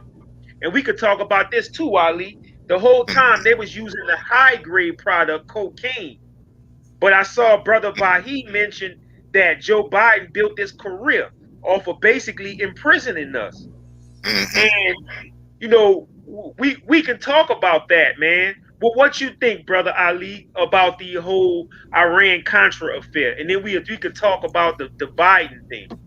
Well, that was actually true. There was there's a good documentary on Netflix. I believe it's on Netflix, called Crack, right? And they go into a lot of detail about that particular time period in the United States government's involvement, particularly the executive branch of government. This was really something that was being spearheaded by way of the executive branch under which the CIA falls. And it had a lot to do with the fact that Congress didn't want to fund something. I don't remember exactly. There was something that Congress didn't want to fund. And so by they didn't want to fund like the war with the supplying war in South America. Yeah, the Contra. In Nicaragua, it's the rebels that the Sandinistas. Yeah, the Sandinistas. They didn't want to fund the rebels against the Nicaraguan government. It's had to do with fighting what they perceive to be fighting against communism and all of that in South America, as because it was dealing with the Cold War. So they had to concoct a scheme to be able to pay for that. Right. Yeah. So they started selling weapons to Iran. Right. To finance that war. And in retrospect, when they did that, they basically turned a blind eye to the importation of crack cocaine, or rather cocaine, in this country, because they was dropping the weapons off, picking up cocaine, dropping the weapons off, picking up cocaine. So that's how they was financing this stuff. Yeah, and the tie to the crack is important because it's already been exposed. I mean, you can watch a movie. Obviously, you can watch the crack documentary, but there was a movie called "Kill the Messenger." It had Jeremy Renner in it, the dude that played I think Hawkeye on Avengers. But he played this guy named Gary Webb from, I think it's a Sacramento Bee newspaper, who kind of uncovered this plot. When he went and even interviewed Freeway Ricky Ross, and when he was in jail, and he kind of dropped his connects, and the connects turned out to be people that were informants and people that were working with the CIA and things like that. So it's essentially like, if you understand the chemistry of what we call crack cocaine, it's made in a way to where it's made to be hyper consumed. Where people want to consume it. It doesn't last long. It's an extreme high. It hooks people to wanting to get that feeling again, and you got to keep consuming it. Well, if you got something you got to keep consuming, even though it might be $5 and $10, you're gonna keep spending a whole lot of money. Like you're running through a whole lot of money, a whole lot of cash. And if you think about, if you want to fund like a war, you have a product like crack to where it's keeping the demand for cocaine extremely high. It's keeping it, and the money that's turned around is extremely fast. And the people you're destroying is a throwaway people anyway. They looked at us as throwaway people anyway, bottom caste people anyway. The people they can easily get support to demonize and put us over what's really going on. And that's really, if we want to explain exactly what that was chemical warfare. That was chemical warfare. So we just showed the move bomb where they use like direct warfare with weapons, with just weapons of mass destruction in our neighborhood.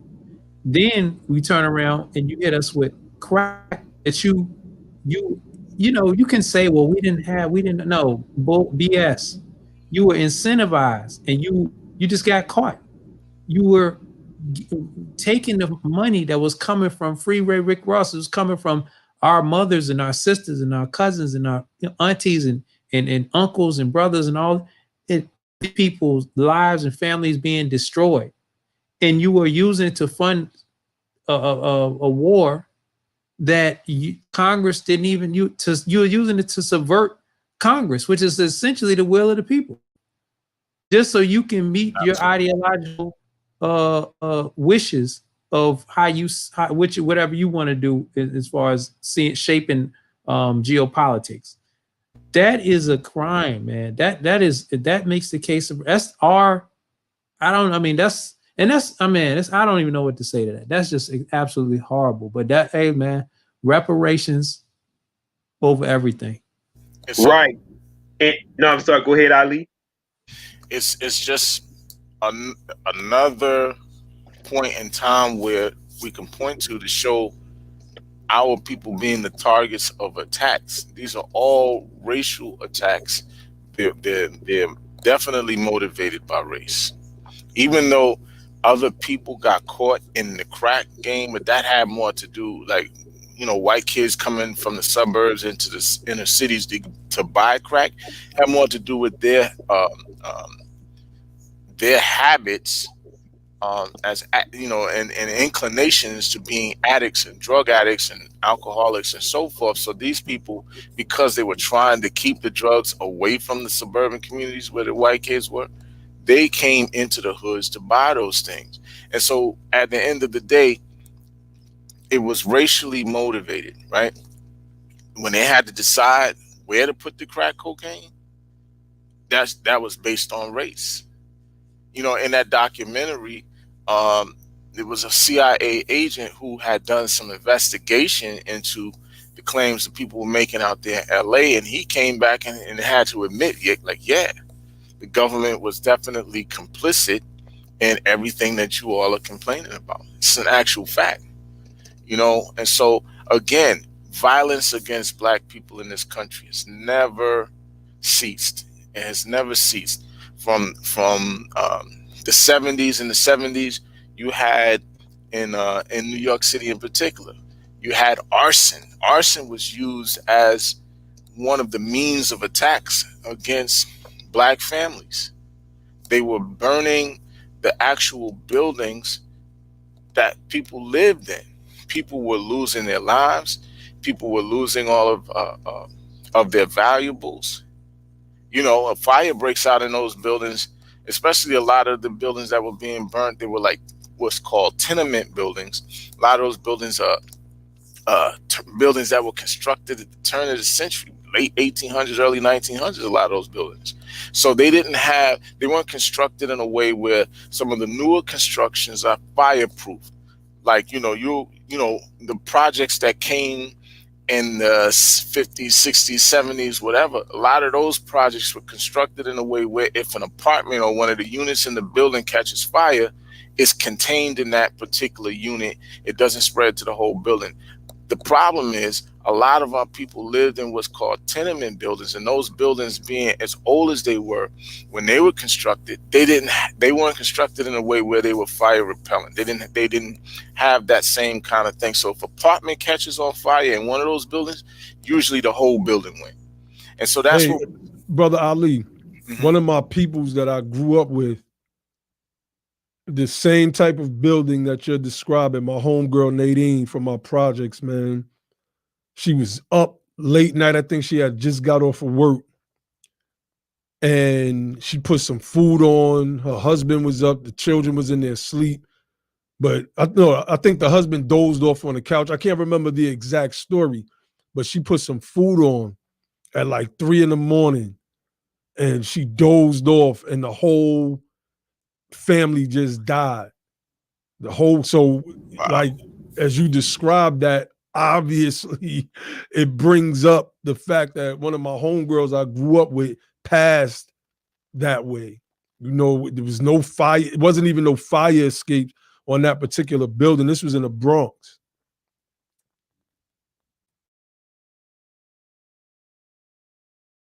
We didn't even bring up Fred Hampton. But it's different when it's so much. It's different when they kill people of prominence, people who have done so much good and so much work, who have influenced so many of our folks. When they kill those, that does it like exponential damage. Right. Not even just in terms of cutting off what that person was building on or ending movements, but it also instills fear for the next person that wants to come up and try to lead and try to We need and that's how it's been since Reconstruction. Yes. Yeah. When you can, bro, pull that image up, because I want people to see some of the images from New York City. It's a whole decade of buildings being burned from 1970 up to about 1980. Now, mind you, they were using arson. This is what New York City was looking like. The Bronx and Manhattan in particular.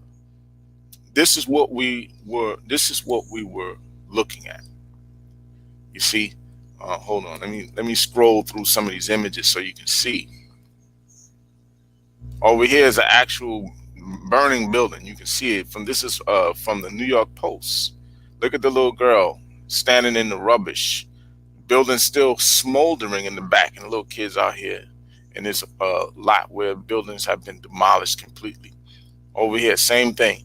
Firefighters fighting buildings. I remember looking at firefighters fighting the fires in these buildings like this. These are what's called the tenement buildings that I'm talking about. Look at this, right? People with whole families, and like the entire buildings are being destroyed from the year like 1970 up to around 1980. This was happening all over the Bronx and in many places in Manhattan. Okay, this is what you see. The young brother here. Look at the buildings in the background. You see, these are the kinds of lots. Look at this. This is the way it looked. The projects that we grew up in, because we grew up in the projects, behind our projects, across the street, there was a row of these tenement houses like this, and a lot of the buildings had been burnt down. So when we looked out of our window, this kind of thing was what we saw looking out of our window. Lots like this with rubbish. Like, you know, and so I'm just scrolling through different images, you know what I mean? So people can get an idea of what New York City was looking like during that period. You see what I'm saying right here? It's another, you know, this is what it looked like. Horrible. It looked like in many of the places in Manhattan and the Bronx. I'm not sure about Queens and Brooklyn. You know, Brother Naheem could probably speak more to that than I can. One of my oldest pictures is on an Easter Sunday. It's me and my cousin Sean, and I'm pointing to something, and like those fields of rubble, it's like that's all you see underneath me. And I've seen that all over Queens as well. I've seen it all over Brooklyn, especially Brooklyn. You know, it was, but no place looked like the Bronx to me. I just never liked going to the Bronx. Yeah, and the just Bronx looked was really a hell. It looked like like a scene from out of a movie. Well, you know, they made the movie Fort Apache. That's right, Fort Apache. That's right. But it was, so you had heroin in the 70s, along with arson being used as the tools to attack Black communities. Heroin, arson. Coming out of the 70s, you had what was called angel dust, right? And the way it hit Harlem and the Bronx. You had heroin, where the junkies were shooting up in their veins. Then you had angel dust that came in.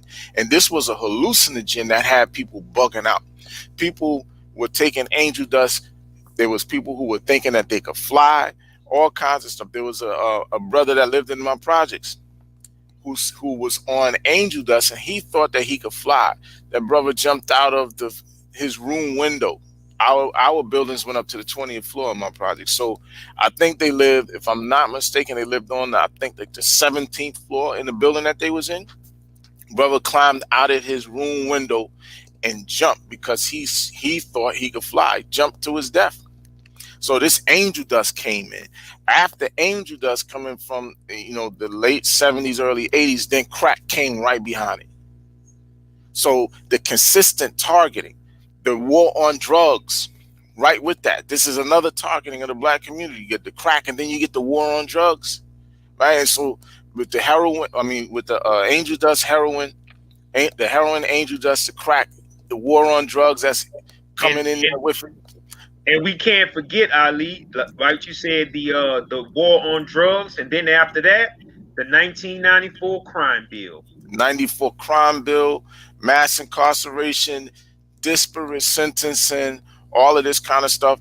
The stop and frisk campaign of the New York Police Department, where, like I said, violence is not always something that leads to death, but a lot of black dudes got their asses beat by cops, you know, under the whole stop and frisk campaign. A lot of black dudes got set up, drugs and all kinds of things planted on them, falsification of police reports, all kind of nonsense that was going on where our people were being targeted. Then on top of that, after that, now you get targeted for subprime mortgages by the banking institution. So the attacks just never stop. They just keep coming in one form or another. They keep coming. Right. And I wanted to address real quick, man, that 1994 crime bill, because that ties into what you're saying. The attacks kept coming because what people don't understand, what that crime bill did was two things, right?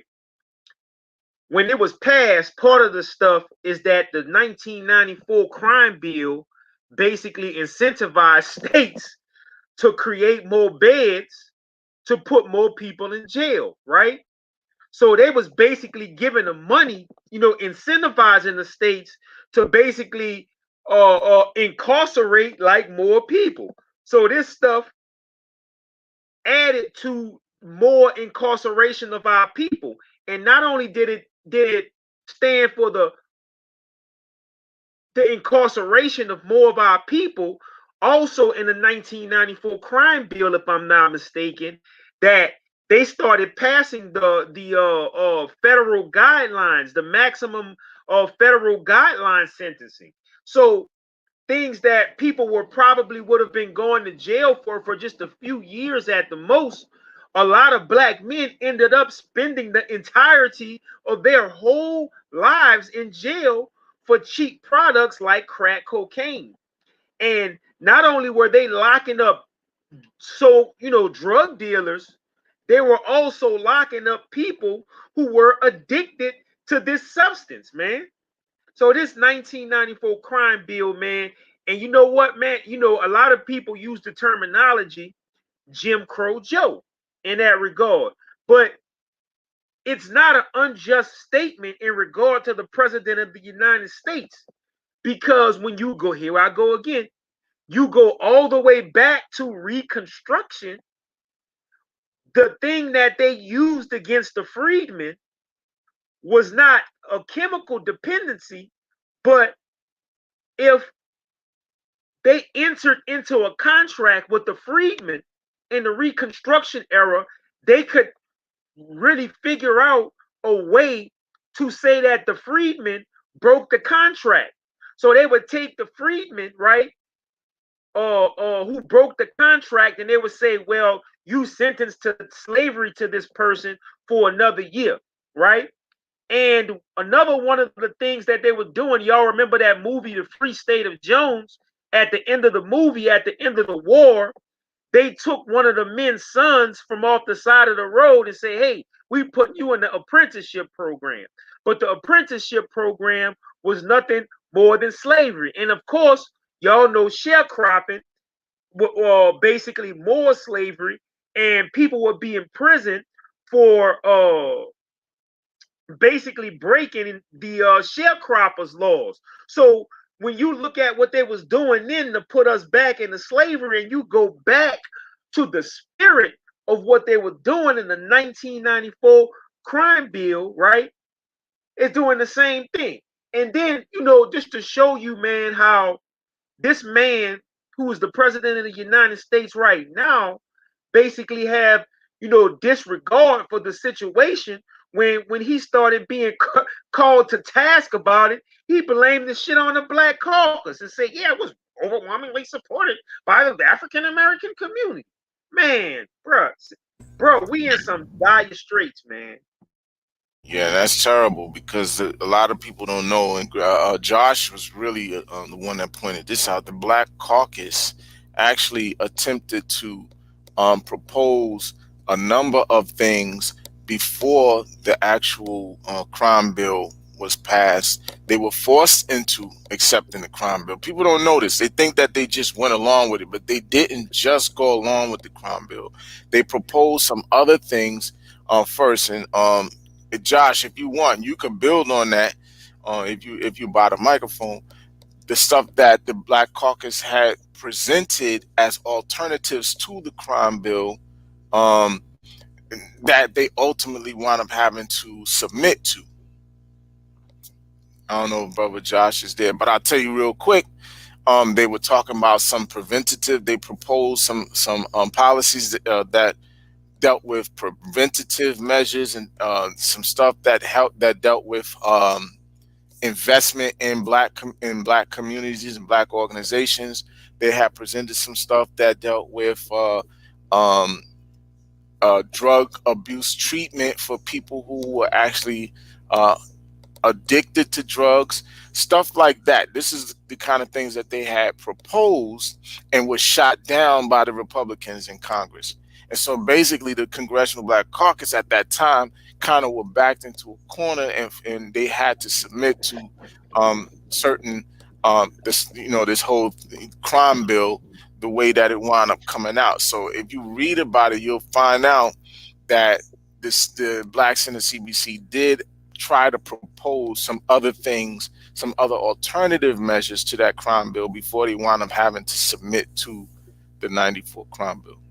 Hey, Ali, Naheem, look, I want y'all, I don't know if this is a troll or what, but there's a person named Baruti Kantimbo who made a statement in the chat, man. Could y'all put that up on the screen?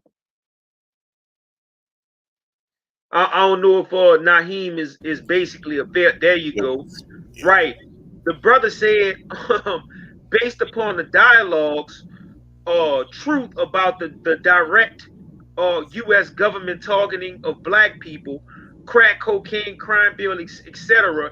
ADOSers have too much faith in Wazungu finally doing it right. Africa is the future. Number one, I would like to tell Baruti that number one, we are not ADOSers. We are not ADOS. We are freedmen. We basically the united sons and daughters of the freedmen. So we are not ADOSers. Africa may be the future, but the bottom line is this. Our descendants are the descendants of the people who had long been forgotten by the people of the African continent. And we had to make and forge a way forward in this government when they had several nations that could have at any time and still at any time can pass any law or to aid and assist the sons and daughters of Africa in America and have not done so to this day, right? We have several instances and several cases of the disdain that some of our African brothers and sisters have for the descendants of freedmen in this country, even though the descendants of the freedmen in this country have 100% made a way, not only for us, but for immigrant Africans and immigrant people from the islands to come here and enjoy the freedoms that we built here in America. Now, I'm not going to debate your statement that Africa is the future, but when I was in my ideas of a Pan-Africanist ideology, I've talked to several African statesmen. I've talked to different consulates, and I even expressed to these brothers here that basically when it comes to African Americans, the people on the continent, and particularly some politicians, I can't say all of them, they basically practice the hands-off policy when it comes to the issues and the conditions of black people in America. So that's all I wanted to say about that, because they don't speak upon all of this stuff that we speaking about tonight that have happened to our people. And the thing about it too, bro, that one thing that those people don't take into account, that there are people on the continent that can't even understand and grasp the evils that the sons and daughters of freedmen basically went through in this country. You know, yeah. So it's a bad, and Africa is the future. But guess what? You look over there right now. Some of those countries are dealing with the second outbreak of Ebola, with the compound effect of the coronavirus. You have corrupt governments over there, and Nigeria, right? And I have, in my DNA, half of my DNA is Nigerian. But when you look over in Nigeria, Nigeria itself is like one of the most corrupt African countries on the continent. I think Tariq Nasheed, or one of them people, or I think it was one of them channels, they basically say that some of the people in Nigeria are so corrupt and self-centered and selfish in their actions that other Africans don't even like dealing with Nigerians. Now, don't get me wrong. I'm not saying this to disparage my African brothers and sisters, but we talking about the conditions over there. We got leaders in some of those nations that are nothing more than puppet strings for other international corporations in other European nations. Some of those countries, right? Some of their dollar systems is not backed up by an African Federal Reserve, but are backed up by the Federal Reserves in Europe, France, and other nations. So they have a lot of things to clean up over there in Africa before we can compound them with the things that we are dealing with. Because one thing, Ali, that our formation in this cauldron of fire called the United States made, for the most part, our people understand the enemy that we're dealing with. So we are light years. The descendants of freedmen are light years above Africans in the understanding of the effects of colonialism and neo-colonialism over there. Come on.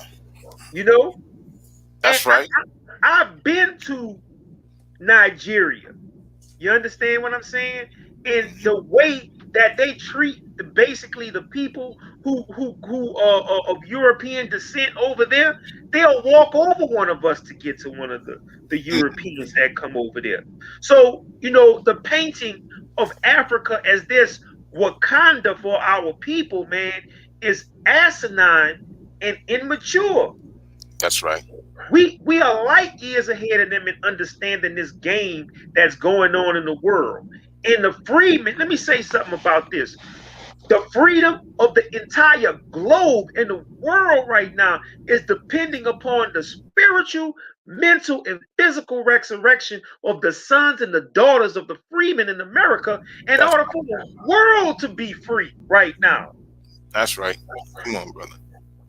That's a fact. And I agree with that 100%. The world follows the sons and daughters of the freedmen. Everyone knows this. The leaders of the black world are right here in the United States. Everyone knows this. It's just the truth. Ali went, they said, Ali Boumaye.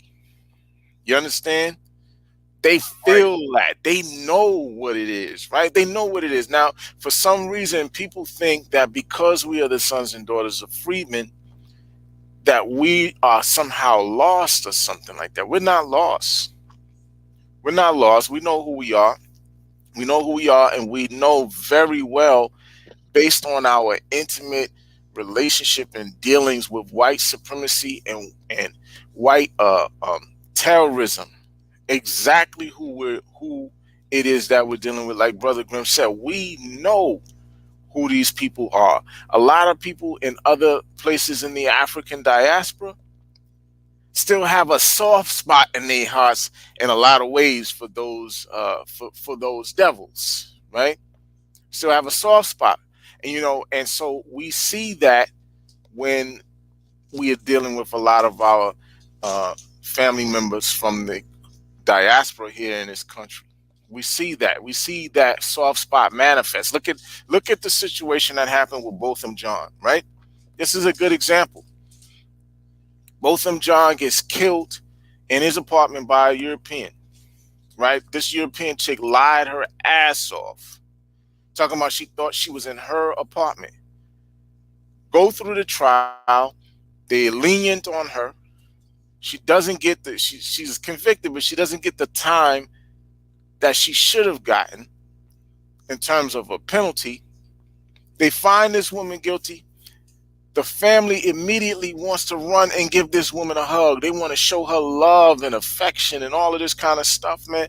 We have a problem. So the problem is, we don't necessarily, our tribe who had to go through Negro chattel slavery, that stuff is in our DNA. Whether y'all believe it or not, it's still in our DNA. Negro chattel slavery, Jim Crow, redlining, sharecropping, racial gerrymandering, racial housing covenants, you name it, right? All that stuff is in our DNA, man. Right. Y'all don't have that in your DNA, so y'all still have these little soft spots for them Europeans. And when you come here, you show it. So right. we can't follow you, right? Right. You have to follow us. And I want to add to what you're saying, Ali, because we know more about them than they do about themselves. Man, all of this stuff we know about Sheikh Anta Diop. You could talk to some of them, you know. I appreciate the works of the brother Sheikh Anta Diop. Researching about the history of the original man and how life originated in Africa and Kemet and stuff like that. Man, you talk to some of them people, we'll run circles around them in that kind of knowledge, bro. They don't even know who, some of them don't even know who Sheikh Anta Diop was, and he lived on the continent with them, right? Them people don't know nothing about Dr. Ben and his great works talking about Egyptology or any of the great historians, man, who basically used history and research to prove that we wasn't descendants of savage apes and monkeys and beasts and stuff like that. I've had personal conversations with some of those people over there. Some of those people can't even trace their own ancestry back past their grandmother and great grandmother. And I'm not saying that to disparage them. I'm just saying this because I personally believe they're my brothers and sisters, but there is nothing that I can go to them for that they can and will be willing to help me with. They don't know that, like some of the documentary evidence, the archaeological evidence of the fact of them being the original people of the planet Earth, man. Them people hate as a society and as a whole, those people hate some of the original religious traditions like Ifa and the science of the Orisha that originated in their country. They got the Orisha worshippers and the indigenous people who believe in the original religions over there. They can't even get jobs, Ali, without converting to Christianity. You follow what I'm saying? So we can't just keep putting on this myth of this unbalanced Pan-Africanism. Now, I'll be the first. Now, it's just Grim speaking. I'm not against Africanism, but a level of maturity, you know what I'm saying, have to be in there. I went to, I think this was years and years ago. I went to one of the NARC conferences and stuff, and they had some African officials that basically spoke. And the people was basically asking them questions about repatriation, yo. And the people did any and everything, and dual citizenship, I'm sorry. And the people did any and everything to dance around the question of dual citizenship. Even Liberia. Liberia is a country that was basically built by freedmen. That's right. But today, You think that I can get a dual citizenship in Liberia without going over there and staying in Liberia? Is supposed to be a country that's meant for quote unquote Negroes worldwide. Y'all follow what I'm saying? Yep. So I just wanted to address Baruti in those things. And we are not ADOSers. We are the United Sons and Daughters of Freedmen. That's right.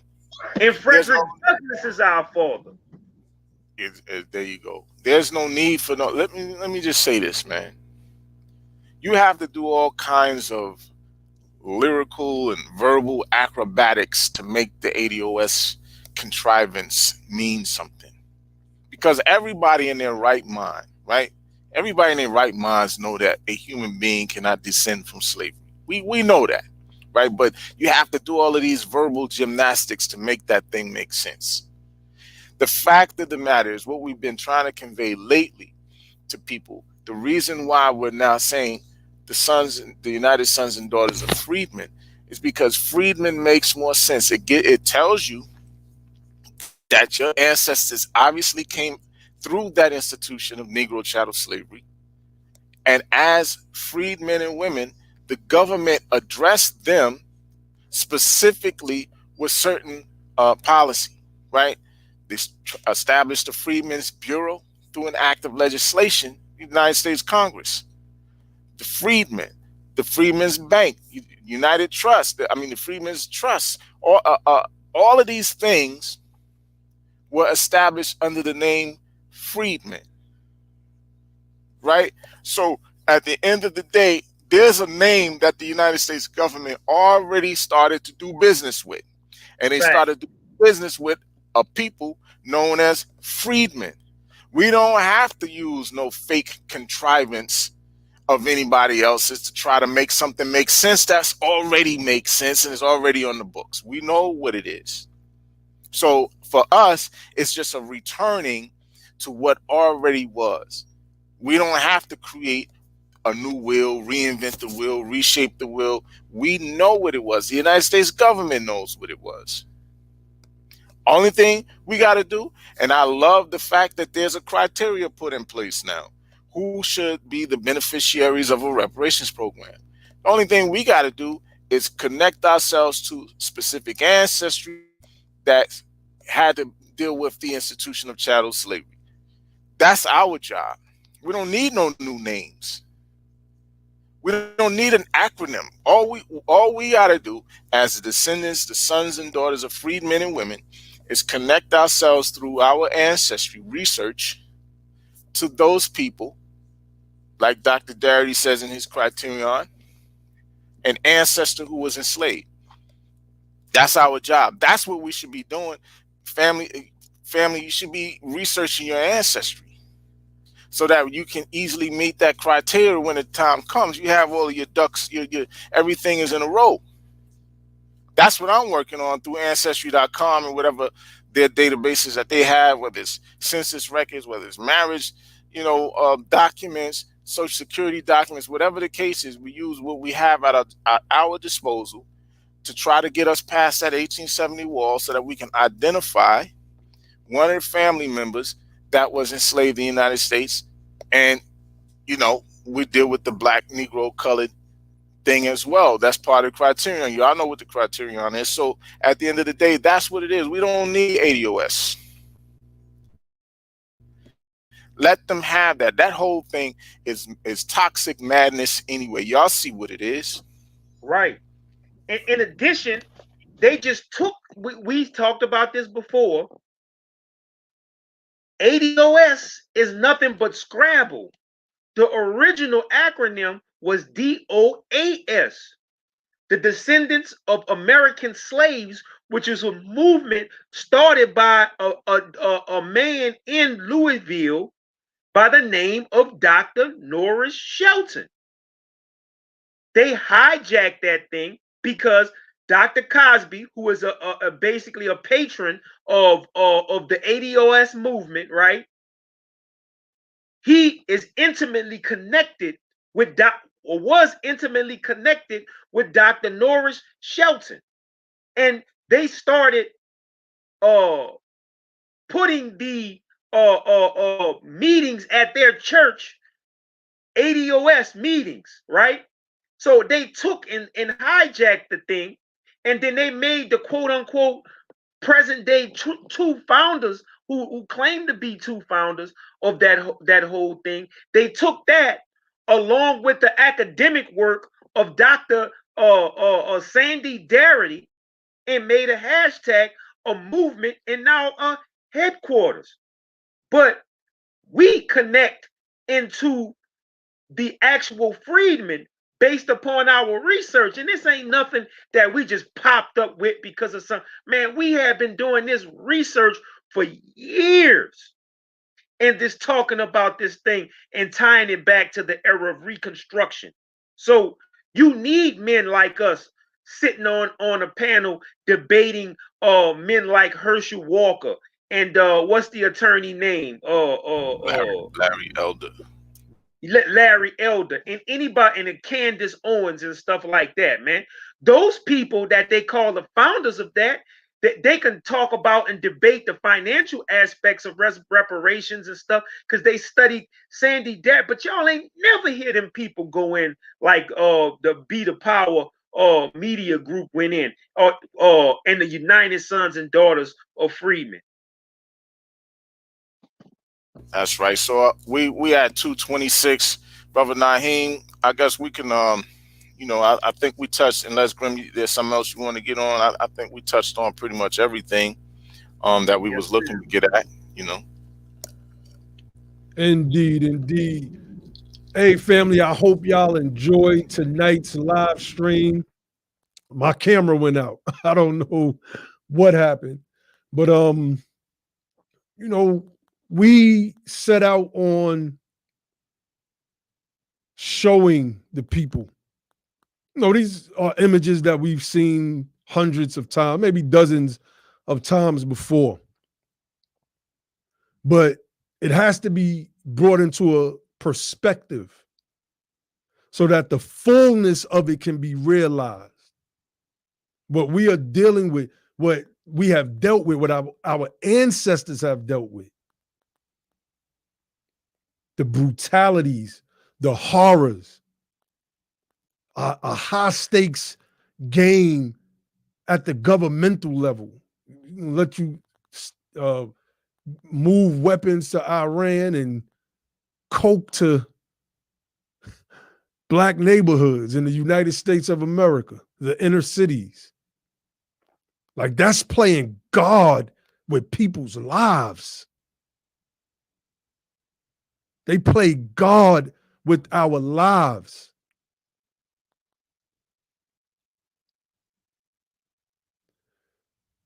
We here at Be the Power, we're going to keep bringing y'all this fire content. Make sure y'all hit the like button. Make sure y'all share this out. I'm going to leave y'all with the platform's motto, which is don't just fight the power, become the power. And then and only then will you have the power to make a change. And with that, I say peace.